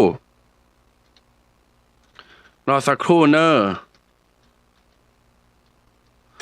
ญาติโยมสาธุชนทั้งหลายอันนี้มันเป็นโทรศัพท์เครื่องสำรอง แต่มันอาจจะมีปัญหาอาจจะเสียงตะปุนอาจจะบ่ดังบ่ได้ยินเนาะแต่ก็ขอเมตตาญาติโยมรอสักกำเนิ่งเอาอี้ดีกว่าไผจะโทรมาหาตมาพามก็เดี๋ยวรอสักกำหนึ่งเดี๋ยวเราจะได้แก้ไขเบอร์เนาะญาติโยมเนอะลองโทรมาแฮมใหม่เนาะลองโทรมาแฮมใหม่0882556406ลองโทรมาแฮมรอบเนอร์ถ้ามันบ่ได้ก็จะแก้ไขน่าจะปิ้นแต่โทรศัพท์เนาะญาติโยมเนาะถ้ามันโทรบ่ได้ก็จะปิ้นก็จะได้แฮมกรรมหนึ่งเนอร์เจริญพรได้ยินหรือยังฮัลโหลไม่ค่อยได้ยินเสียงทุกตู้เลยฮัลโหลเจ้าแม่ได้ยินหรือยังตอนนี้แม่ได้ยินก่อนบัดเดี๋ยวนี้ได้ยินจากมือถือหรือว่าได้ยินจากวิทยุ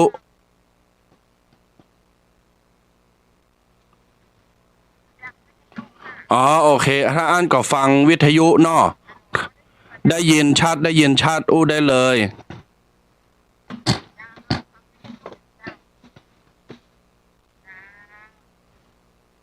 โยมแม่ว่าได้ลูกตู้เจริญปอนเนอร์แม่ฮับเตียนได้ยินกับข้าได้ยินแม่อู้ได้เลยอู้มาได้เลยแม่ถ้ามันดังโทรศัพท์บ่ได้ยินแม่ก็ฟังทางวิทยุเอา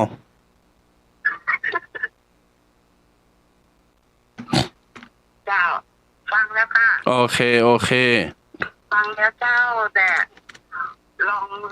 งโทรว่าเพิ่นจะได้ยินกับก่อยเดี๋ยวแม่บัดเดี๋ยวนี้ในมือถือบัดได้ยินเนาะ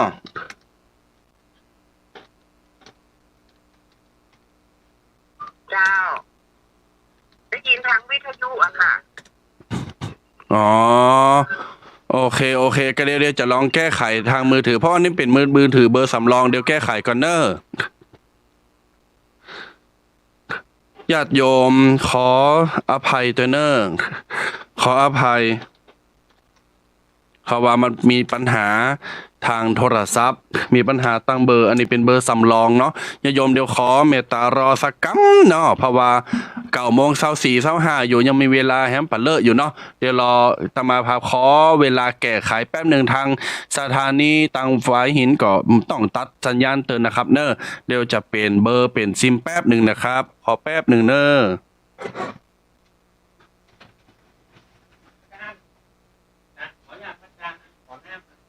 เอาเลย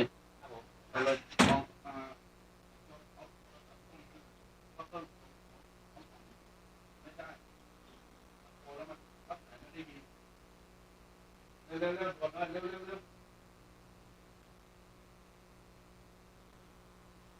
ันรับสายแล้วแต่คนเขาไม่ได้ยินเสียงอาจารย์แต่พอโทรมาประมาณ2 สัปดาห์แล้วเขาไม่ได้ยินไม่เอาแล้วเดี๋ยวนี่เบอร์เดิมใช่ไหม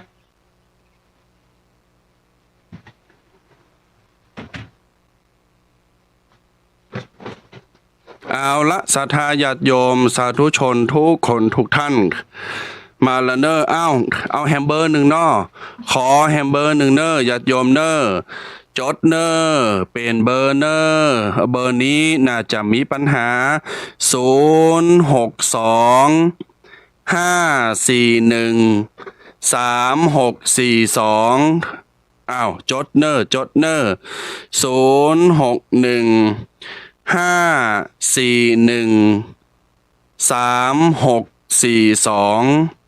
061 541 3642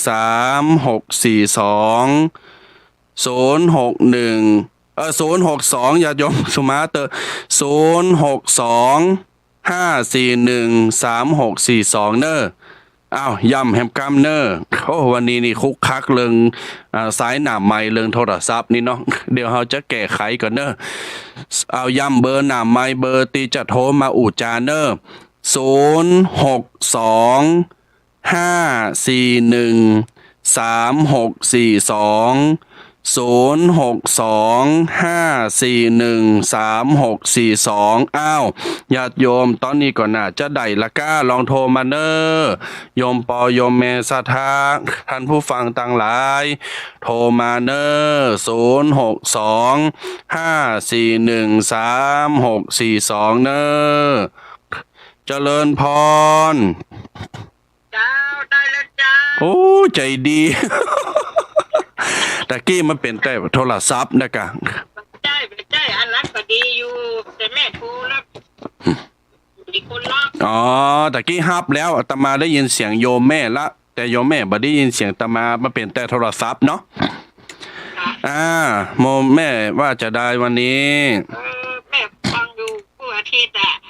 ฟังอยู่เนาะแต่หายไปหลายติดละขออภัยฟังอยู่ตลอดเจ้ายินดีจันนางแม่สบายดีเนาะสบายดีจำได้กับเจ้าจำได้กะพายอจำได้อย่าพายาวะเฮาได้เข้ารายการเมินนะเฮาเท่ามาแล้วแม่เอ๋ยย้ำสติเฮาให้หน่อยล่ะถ้าเป็นเบอร์เก่านี่เฮาเมมไว้กะบัดเดี๋ยวนี้มันเป็นเบอร์อันเบอร์สำรองมันไม่ได้เมมไว้มีปัญหาคุกคักตลอดแต่จ้าแม่ฟังดูแม่สีทอนบ้านประไพจ้าประภัยสันทรายแม่สีทอนประภัยสันทรายนุโมทนาเนอร์วันนี้ต้องขออภัยในความผิดพลาดพ่องเนอร์ไปเดี๋ยวมาสัพยอมกาเจ้าก็ไปพ่องบ่ไปพ่องนะกะกะเปิ้นนิมนต์เขาก็ไปกะเปิ้นนิมนต์เขาก็รับอีกะมีโอกาสจะไปอยู่ไปบอลอยู่เนอะกระทำพระครูวันนั้นเมื่อก่อนมาเราได้พระครูกับมันท่านอาจารย์แกนดรเจ้าขึ้นไปจ้าแม่นโยมแม่นุโมทนาเจ้านักเนอโมนฮักษะเจริญพรดีมากเจ้าดีเนาะขอบคุณมากๆโยมแม่เนอฟังไปเรื่อยๆเนาะสาธุเจริญพรโมทนาแม่สีทรสันขยอมเนอสถานเนอ062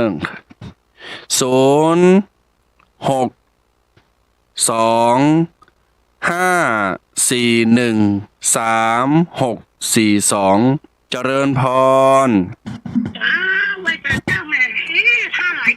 โอ้มาแล้วโยมแม่มาแล้ว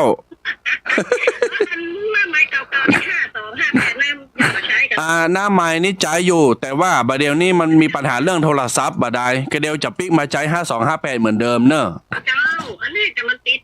จุกนี้โอ้โหกันนี้วันนี้เอาเบอร์ฉุกเฉินเบอร์ด่วนอันนี้ก่อนแม่เจ้าด่วนแต่ว่าใจได้อยู่ใจได้ปกติจะได้ปกติเนอะ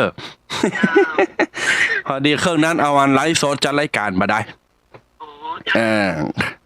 แม่ร่วมเป็นเจ้าภาพเทียน1 ชุดนะคะเทียน1 ชุดเนาะแม่เนาะไม่มีลายของอาตมาแล้วเนาะ เจ้ามีแล้วเจ้า ได้เลยจะได้แม่ก็ เจ้านี่คนนี้เนาะ ได้เก้าเมกาติดตั้งหากันฮะกะ เจ้าเบอร์นั้นไลน์ส่งไลน์ ได้เนอะแม่เนอะแม่ส่งมาได้เลยเนอะ แม่เขาก็จะไปเหมือนกันนะคะ แต่ไม่ได้ไปไกลไปเชียงใหม่เขานี่ อ๋อได้ขออนุโมทนาไปที่ไหนก็ได้บุญเหมือนกันคะแนนตั้งใจไปแม่เนอะ เจ้า ให้หอมเตียนสาธุ1,000 บาทสาธุ เจ้า โมทนาเนอร์เอาละญาติโยมสาธุชนตั้งหลายเอาย่ำเบอร์แฮมรอบเนอร์062541364206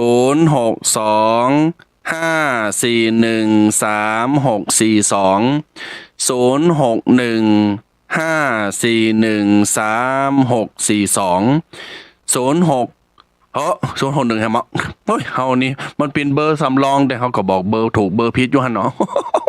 โปรดโหเนอะวันนี้นำหยังน่ะผมได้ไหวเจ้าตีกะ0625413642เนอะเจริญปอน นมัสการครับ สาธุโยมเป้าบาซอกเป็นได้พองคือตึงฮักกันอยู่เนาะ ตึงครับไม่ออกเลยครับ อ๋อได้ ขนาดเลยครับ มันการมันงานมันละอันใดก็บ่ได้นะกะ ครับ โยมเป้าสบายดีเนอะสบายดีเนาะ สบายดีครับ เออ ครับ สบายดี ขอบคุณที่บัละบัลืมกันโยมป้อ โอ้ยฟังตลอด โด ครับเลยเนาะ ดีละ KFC สุดยอด ครับ อนุโมทนาวันนี้ฟังแล้วเป็นได้พ่องเข้าใจกูยังเนาะ โอ้เข้าใจยังดีมากเลย นากะขอบคุณมากโยมป้อเนอร์ โอ้ถ้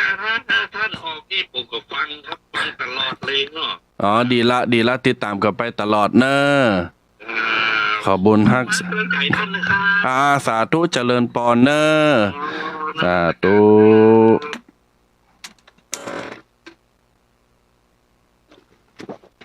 อ้าวญาติโยมสาธุชนตั้งหลาย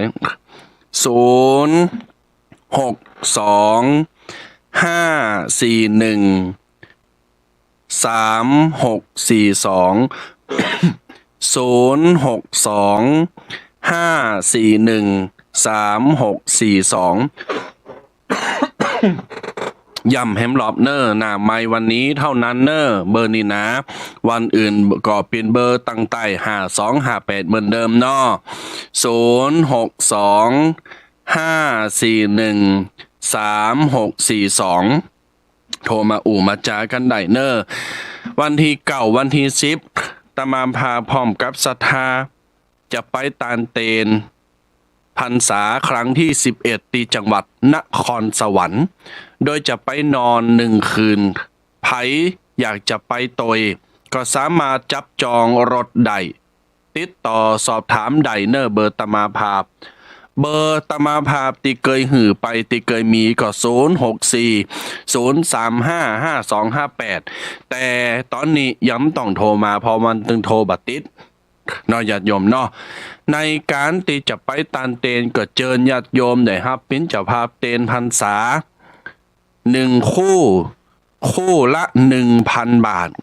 มีเจ้าภาพแล้ว3 คู่เนอะญาติโยมเนอะข้างแฮม7 คู่ยังไม่มีเจ้าภาพคู่ละ 1,000 บาทแล้วก็เจ้าภาพผ้าไตรละ500 บาทเจ้าภาพผ้าไตรละ500 บาทเจ้าภาพหลอดไฟฟ้าตาลแสงสว่างโชติช่วงชัชวาลให้ชีวิตเจ้าภาพคู่ละ300 บาทตาลแสงสว่างจะได้เดินทางอย่างปลอดภัยตาลเตนวาสาจะได้มีปัญญาในชีวิตจะได้จุดเทียนแห่งชีวิตจะได้ติดไปไหนตันทั้งหลายก็จะมีความสุขในที่ทุกสถานในการทุกเมื่อจะมีปัญญาจะมีความหู้เวลาไปฟังเทศน์ตันทั้งหลายก็จะฟังหูเริงเข้าใจหมดเวลาอยู่ที่ไหนก็จะเป็นผู้ฉลาดรอบรู้นี่คืออานิสงส์ของการถวายเตนภาษาส่วนญาติโยมถวายผ้าไตรละ500 บาทก็อย่าได้ขาดศรัทธาในการหับอานิสงส์คือท่านทั้งหลายจะมีสุขภาพร่างกายสมบูรณ์แข็งแรงบ่มีโรคภัยไข้เจ็บแม่นว่ามีเจ็บเป็นเย็นอยู่ จะมาลายหายไปอันตรธานหายไปดังนั้นญาติโยมสาธุชนต่างหลายตานนำตานพักตานไม้ตานเข่าตานของปิ่นเหตุปัจจัยเฮือใดอานิสงส์กว้างใหญ่ประการหนึ่งญาติโยมอานิสงส์การตานเต้นวาสานี่จะทำให้มีปัญญาทั้งชาตินี้และชาติหน้าเหมือนแสงสว่างเวลาเขาจุดเต้นน่ะมีแสงสว่างจะอันน่ะญาติโยมข้อที่สองจะทำให้ชีวิตสว่างไสวัยรุ่งเรืองจะมีความสุขความเจริญมียศถาบรรดาศักดิ์ข้อที่สามจะทำให้คลี่คลายเรื่องราวอันไหนร้ายๆที่มันแก่บ่ตกที่มันเกิดบ่ออกมันเป็นปัญหาจะร้ายกลายเป็นดีข้อที่สี่จะเจริญไปโดยมิตรกัลยาณมิตรและมีบริวารมหาศาลแวดล้อมข้อที่ห้าจะทำให้เป็นตีหักของมนุษย์และเทวดาตั้งหลายไปอยู่ที่ไหนอยู่กับไผเปิ้นจะสรรเสริญเยินยอเปิ้นจะหักจะปรองดองตัวหนาข้อที่หกเมื่อเฮาตายไปแล้วเนี่ยจะกลายไปเป็นเทวบุตรเทวดามีกายทิพย์เปล่งแสงสว่างไสวัยอยู่จันฟ้าข้อที่เจ็ดเมื่อตายไปแล้วจะไปสู่สุขติสวรรค์ไม่ตกนรกหมกไหม้บ่สู่อบายภูมิจะสู่สวรรค์นรกจะสู่สวรรค์โดยปกติข้อที่แปดหากบารมีญาติโยมมากพอแล้วจะทำให้ญาติโยมมีดวงตาจักษุคือมีปัญญาหู้แจ้งเข้าสู่นิพพานนี่คืออานิสงส์8ข้อ8ประการตานเตนวาสาญาติโยมจะอยู่ดีมีความสุขจะมีปัญญาจะคลี่คลายปัญหาอย่างชัดเจนเร็วพลันจะมีปัญญาในการฟังเทศน์ฟังน้ำฟังธรรมก็จะเข้าใจท่องแท้ทุกสิ่งทุกประการดังนั้นเชิญชวนญาติโยมสาธุชนร่วมถวายเทียนพรรษา 1,000 บาท9วัด2ผ้าไตร500 บาทไตรละนะ500 บาท3เทียนหลอดไฟฟ้า300 บาท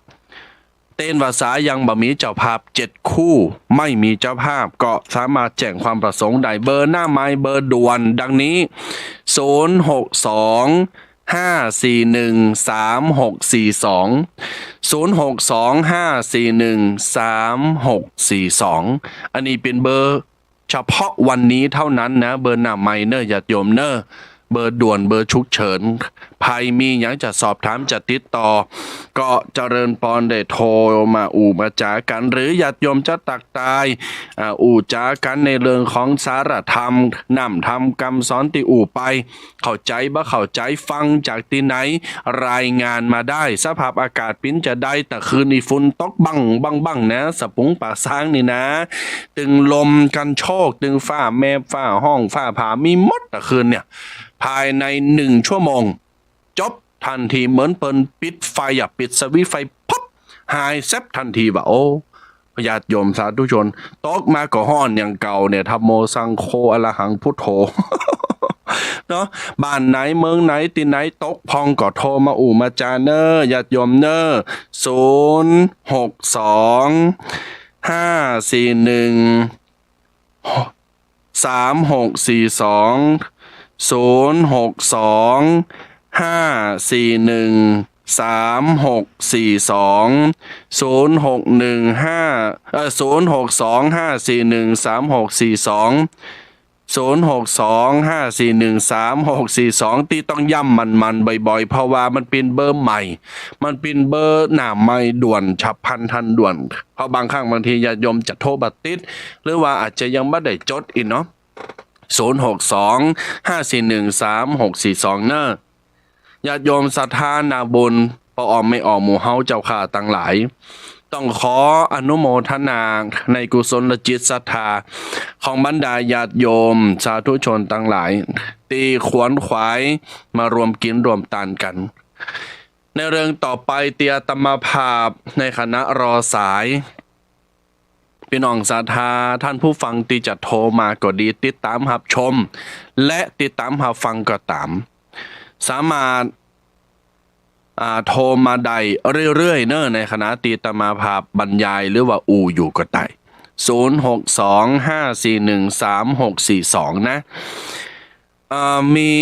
ปัจจัยอยู่คนหนึ่งเนี่ยญาติโยมมันเป็นนายช่างแกะสลักหินนายช่างแกะสลักหินคนนี้ก่อฮับจ้างแกะสลักหินเศรษฐีโทรไปในวันหนึ่งก็กำลังแกะสลักหินอยู่ตักเต๊กตักเต๊กอยู่ในบ้านในโรงงานหลังบัด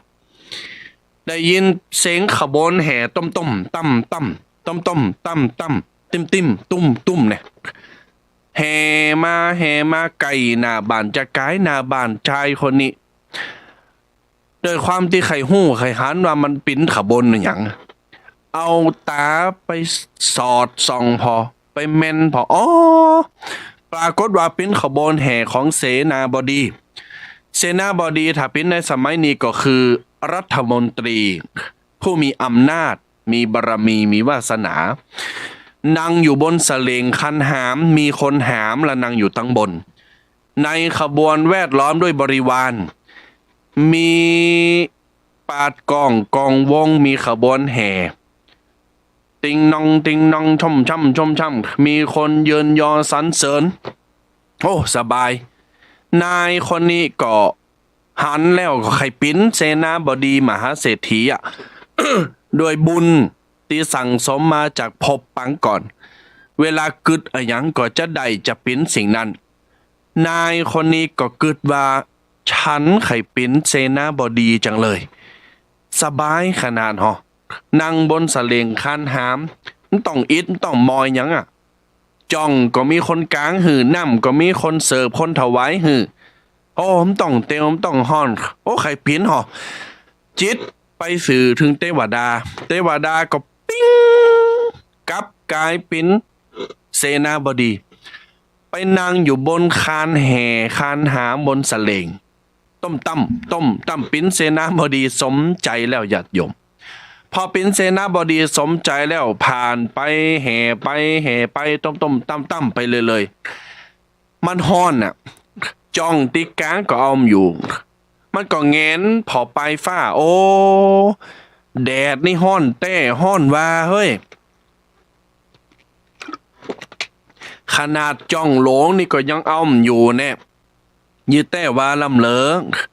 โอ้มีอำนาจมีบารมีขนาดแต่เฮานี่ไข่ปิ้นพระอาทิตย์หรอเอาละจากปิ้นเสนาบดี ใจไข่ปิ้นพระอาทิตย์แฮมแล้วก็กึดเทวดากะ เทวดาก็ปิ้งเสกหือปิ้นพระอาทิตย์สมใจไฟอ่างพอปิ้นพระอาทิตย์สมใจแล้วตาก็พอมึนไปทั่วพื้นปฐพีแผ่นดินเปล่งแสงรังสีของแสงพระอาทิตย์แสงแดดแผ่ไปโททุกมุมโลกเคลื่อนไปเลยใจระยะเวลา พอสมควรมาวันหนึ่งตาก็ไปสัตว์หันหยังน่ะสีขาวลองลอยมาอยู่หน้าเนี่ยปิ้นว่าปิ้นก้อนเมฆว่าญาติโยมก้อนเมฆหนึ่งก้อนใหญ่โอ้มาบดบังแสงพระอาทิตย์ของข้าเนี่ยมันได้เนอะขนาดข้ามีรัศมีกว้างใหญ่ขนาดนี้มีอำนาจมีพลังขนาดนี้ก้อนเมฆก็ยังมาบังข้าได้อยู่มันไม่ธรรมดาโอ้โหไม่ธรรมดานะ ก็พระอาทิตย์ก็บอกว่า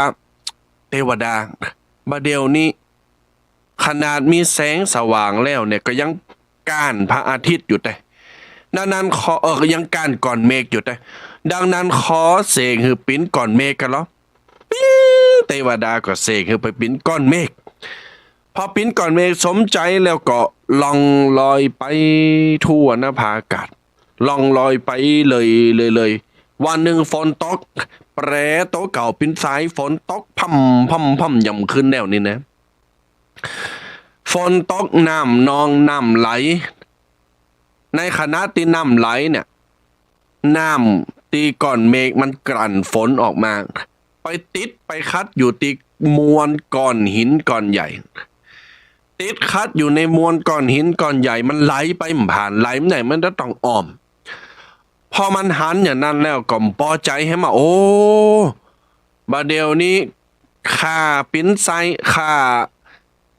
เอาทรายน้ำมันไหลหรือน้ำมันนองน้ำมันถมปิ้นไซฝนพ่อมเนี่ยยังมาก้านก้อนหินอยู่กะบัดใดบัดเดียวนี้ขนาคาอยู่ปนฟ้าปลายฟ้านี่นะยังก้านก้อนหินน่ะเทวดาก็ว่าจะได้ไข่ปิ้นยังแฮม มาเดี๋ยวนี้ไข่ปิ้นก้อนหินน่ะเซกัมได้เลย yes มันก็รับแต่ก็ปิ้งไปปิ้นก้อนหินทันทีทันใดพอไปปิ้นก้อนหินปุ๊บเนี่ยมันก็มึนตาพอก่อนเมฆตั้งบนปิ้นจะได้บัดเดี๋ยวนี้ขามาปิ้นก้อนหินน่ะนะมาเลยตกมาเลยอีล็อกบุลลี่พอในขณะนั้นเนี่ยฝุ่นตกมาพ่มแดดมาเผาพ่มก็สะทกสะทานอย่างสักอย่างเพราะคิดว่าตัวเองชนะแล้วทันใดนั้นมีคนหนึ่งเตวเข้ามาเตวเข้ามาในมือมีสว่านมีเปิ้นห่ออย่างก็ตีแกะสลักอ่ะมีสิวมีขวานเอามันนั่งทับบนโหก้อนหินที่มันปิ้นอยู่นั่งทับบนโหก้อนหินที่มันปิ้นอยู่ก็เอาสิวเจาะต๊อกแกะกะมันก็ห้องโอ้ยเจ็บห้องตายห้องวายไผก็โจยมันได้พอมันได้เปิ้นได้ยินเสียงมันน่ะมันปิ้นก้อนหินน่ะญาติโยมมันปิ้นหินเนี่ยไผไปได้ยินผลสุดท้ายมามันสำนึกผิดอ่ะมันมอยมันอิดอ่ะใจเหรอนึกถึงหาเทวดากะเทวดาบาเดียวนี้เจ็บขนาดเนอะถึงไข่ปิ้นยังสักอย่างแล้วขนาดอยู่ปลายฟ้าปนปิ้นพระอาทิตย์เนี่ยก็ยังโดนก้อนเมฆบังอยู่เนี่ยขนาดปิ้นก้อนเมฆกันน้ำฝนตกลงมายังปะก้อนหินก้อนใหญ่ก้อนหลงปิ้นก้อนหินแล้วยังมาโดนตีโดนตบโดนฟันโดนแทงโดนข่าตายแฮมอ่ะโดนสิวเจาะแฮมเอ้ยโอ้บ่ไหวแล้วบ่เดี๋ยวนี้ขอหือค่ะปิกไปเป็นคุณอย่างเก่าเตอะกลับไปเป็นคุณอย่างเก่าจะไปหับจังแก้มหินขายมาขาใจเทวดาก็บอกมอกกำล้อนี่ได้อยู่ใต้ไหนใครปิ้นหันปิ้นหนีกะปิ้งกลับกลายเป็นคนอย่างเก่าเรื่องนี้สอนอะไรญาติโยมฟังแล้วกึดแล้วปิ้นจะได้ผ่องเรื่องนี้สอนว่าอย่าอยากเป็นอะไรที่มันเกินตัวบางคนไข่ปิ้นนันปิ้นนี่ปิ้นหันปิ้นนี่เกินหันเปิ้นมีก็ไข่ใดหันเปิ้นปิ้นก็ไข่ปิ้นทั้งที่ความสามารถและสติปัญญาหรือภูมิของเรามันไม่ได้คนเฮาคนเหมือนกันแต่คนไม่เหมือนกันเข้าใจกันนี้ก่อนเป็นคนเหมือนกันแต่เป็นคนไม่เหมือนกันมนุษย์เป็นเหมือนกันแต่เราต่างกันบางคนปิ้นนันปิ้นนี่ปิ้นหมอปิ้นพยาบาลปิ้นทหารตำรวจปิ้นตูเจ้าแล้วเฮาไข่ปิ้นอย่าเปิ้นมันปิ้นบ่ได้ญาติโยมคนเหมือนกันแต่คนไม่เหมือนกัน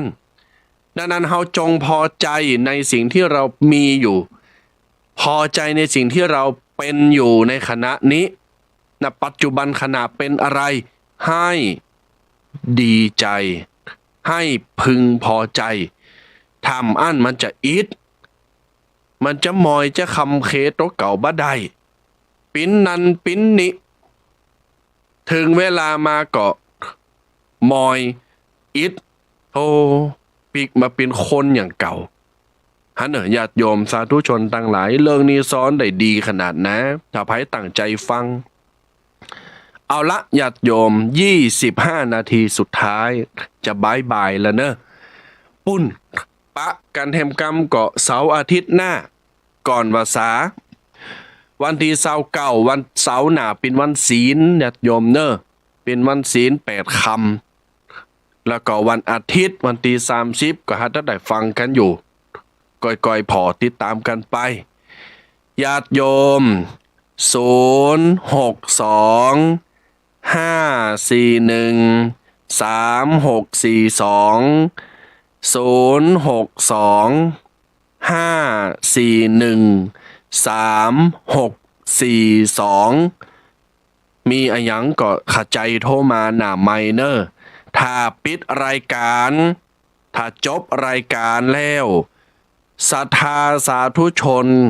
สามารถโทรมาเบอร์เดิมของอาตมภาพใดนั่นก็คือเบอร์064-035-5258เบอร์นี้สามารถโทรมาได้หลังจากปิดรายการหลังจากจบรายการจะตักมาในไลน์ใน Facebook ก็สามารถทักทายมาได้แต่เบอร์หน้าไมค์วันนี้เท่านั้นใจเบอร์062-541-3642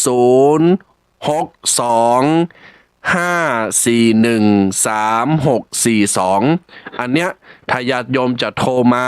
ตอนเนี้ยในขณะที่ดำเนินรายการอยู่ก็สามารถโทรมาได้หน้าไมค์วิทยุเนอร์พี่น้องศรัทธาท่านสาธุชนทุกคนทุกท่านวันนี้ก็ต้องขอขอบใจแล้วก็ขออนุโมทนาในกุศลจิตศรัทธาของบรรดาญาติโยมสาธุชนทุกคนทุกท่านที่ผ่านมาติตมาภาพได้ประกาศรายชื่อรายนามผ่านหน้า Facebook ก็ดีในไลน์ก็ตามมีผู้ร่วมเป็นเจ้าภาพในการทำบุญผ้าไตรเตียนวสาหลอดไฟฟ้าดังต่อไปนี้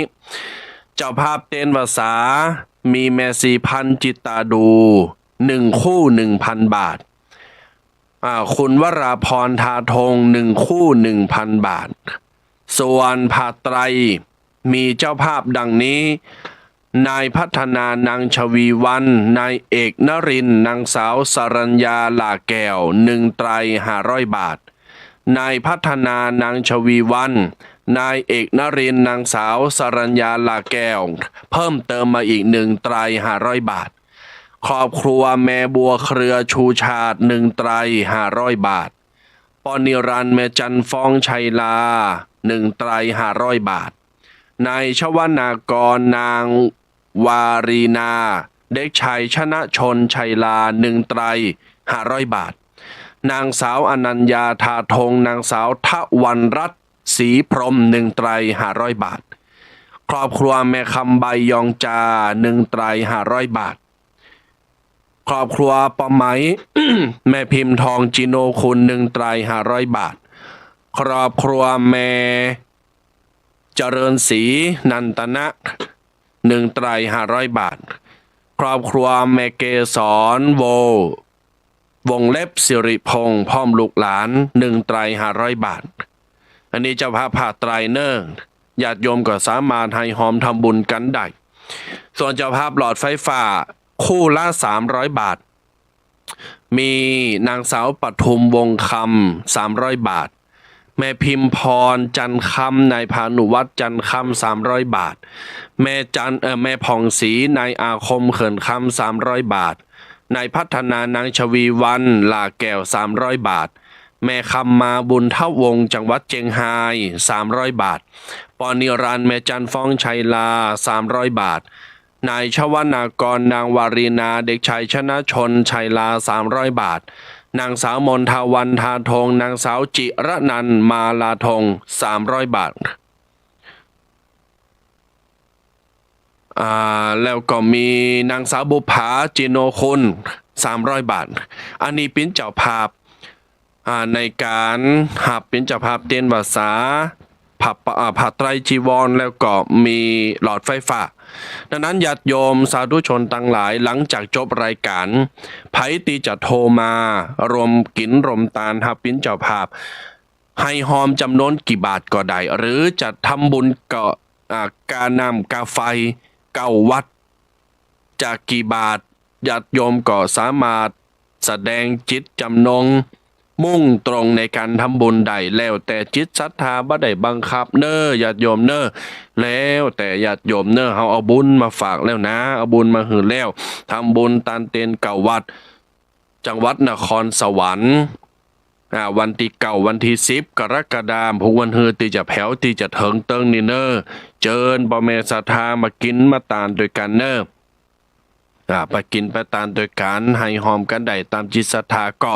จะได้ประกาศอนุโมทนาออกวิทยุตามลำดับต่อไปเนอเอาละศรัทธานาบุญสาธุชนทุกคนทุกท่านแหม5 นาทีตอนนี้ไปจะปันปอนเนออาตมาภาพจะปันปอนแล้วญาติโยมฟังอยู่เนาะก็พนมมือไหวเนอธรรมาภาพจะได้ปันโจกปันใจจะปันปอนให้กับบรรดาญาติโยมสาธุชนทุกคนทุกท่านในการมาให้หอมก็ดีในการตั้งจิตตั้งใจมาฟังก็ตามเนอย้ำเพิ่มกล้ามเนอเบอร์ของอาตมาภาพยังใช้ปกตินะหลังจากจบรายการโทรมาได้064 035 5258เบอร์เก่าเบอร์เดิมเนอญาติโยมสาธุชนทั้งหลายพรใดๆดีๆมีในโลกโชคใดๆดีๆที่ประสงค์สิ่งใดๆดีๆที่จำนงทั้งหมดจงวัฒนาสถาพรใจโยใจยะวรดิถีขอปันป้อนดีหือตันตัวหน้าพ่อแม่ปิตาอาวอาหน้าป่าฝูงหมู่สัทธาญาติมิตรคือได้สุขสันต์เหมือนกันทั่วทิศบ่าวเผ่าผู้ยิงใจฟังทำไปแล้วฟังตุเจ้าสปุงน้อยป่าสร้างละปูนแล้วสุขใจสุขกายอยู่ดีสบายหายโรคโศกเศร้าอันวันนำทำคำสอนพระพุทธเจ้าคือยึดถือเอาจะไปละคือมีคนนับถือฤทธิเตจะเจริญก้าวหน้ายาวนานขอหือปนจากทุกข์มีความสุขทุกสถานมีอายุยืนนานเหมือนกันตัวหน้าแม่นว่าพัฒนาเงินขอเงินไหลมากองพัฒนาทองก็ขอทองหลั่งไหลเข้ามาหาวิวัฒนาสถาพรเจริญรุ่งเรืองไปเรื่อยๆเป็นร่มโพใหญ่ร่มไทรหนาพระอินทร์หันเชิญชมพระพรหมหันเมตตาเทวดาหันหือปกปักรักษาจงมีในที่ทุกสถานในการทุกเมื่อจัตตารโอธรรมาวัฏันติอายุวันโนสุขังปะลัง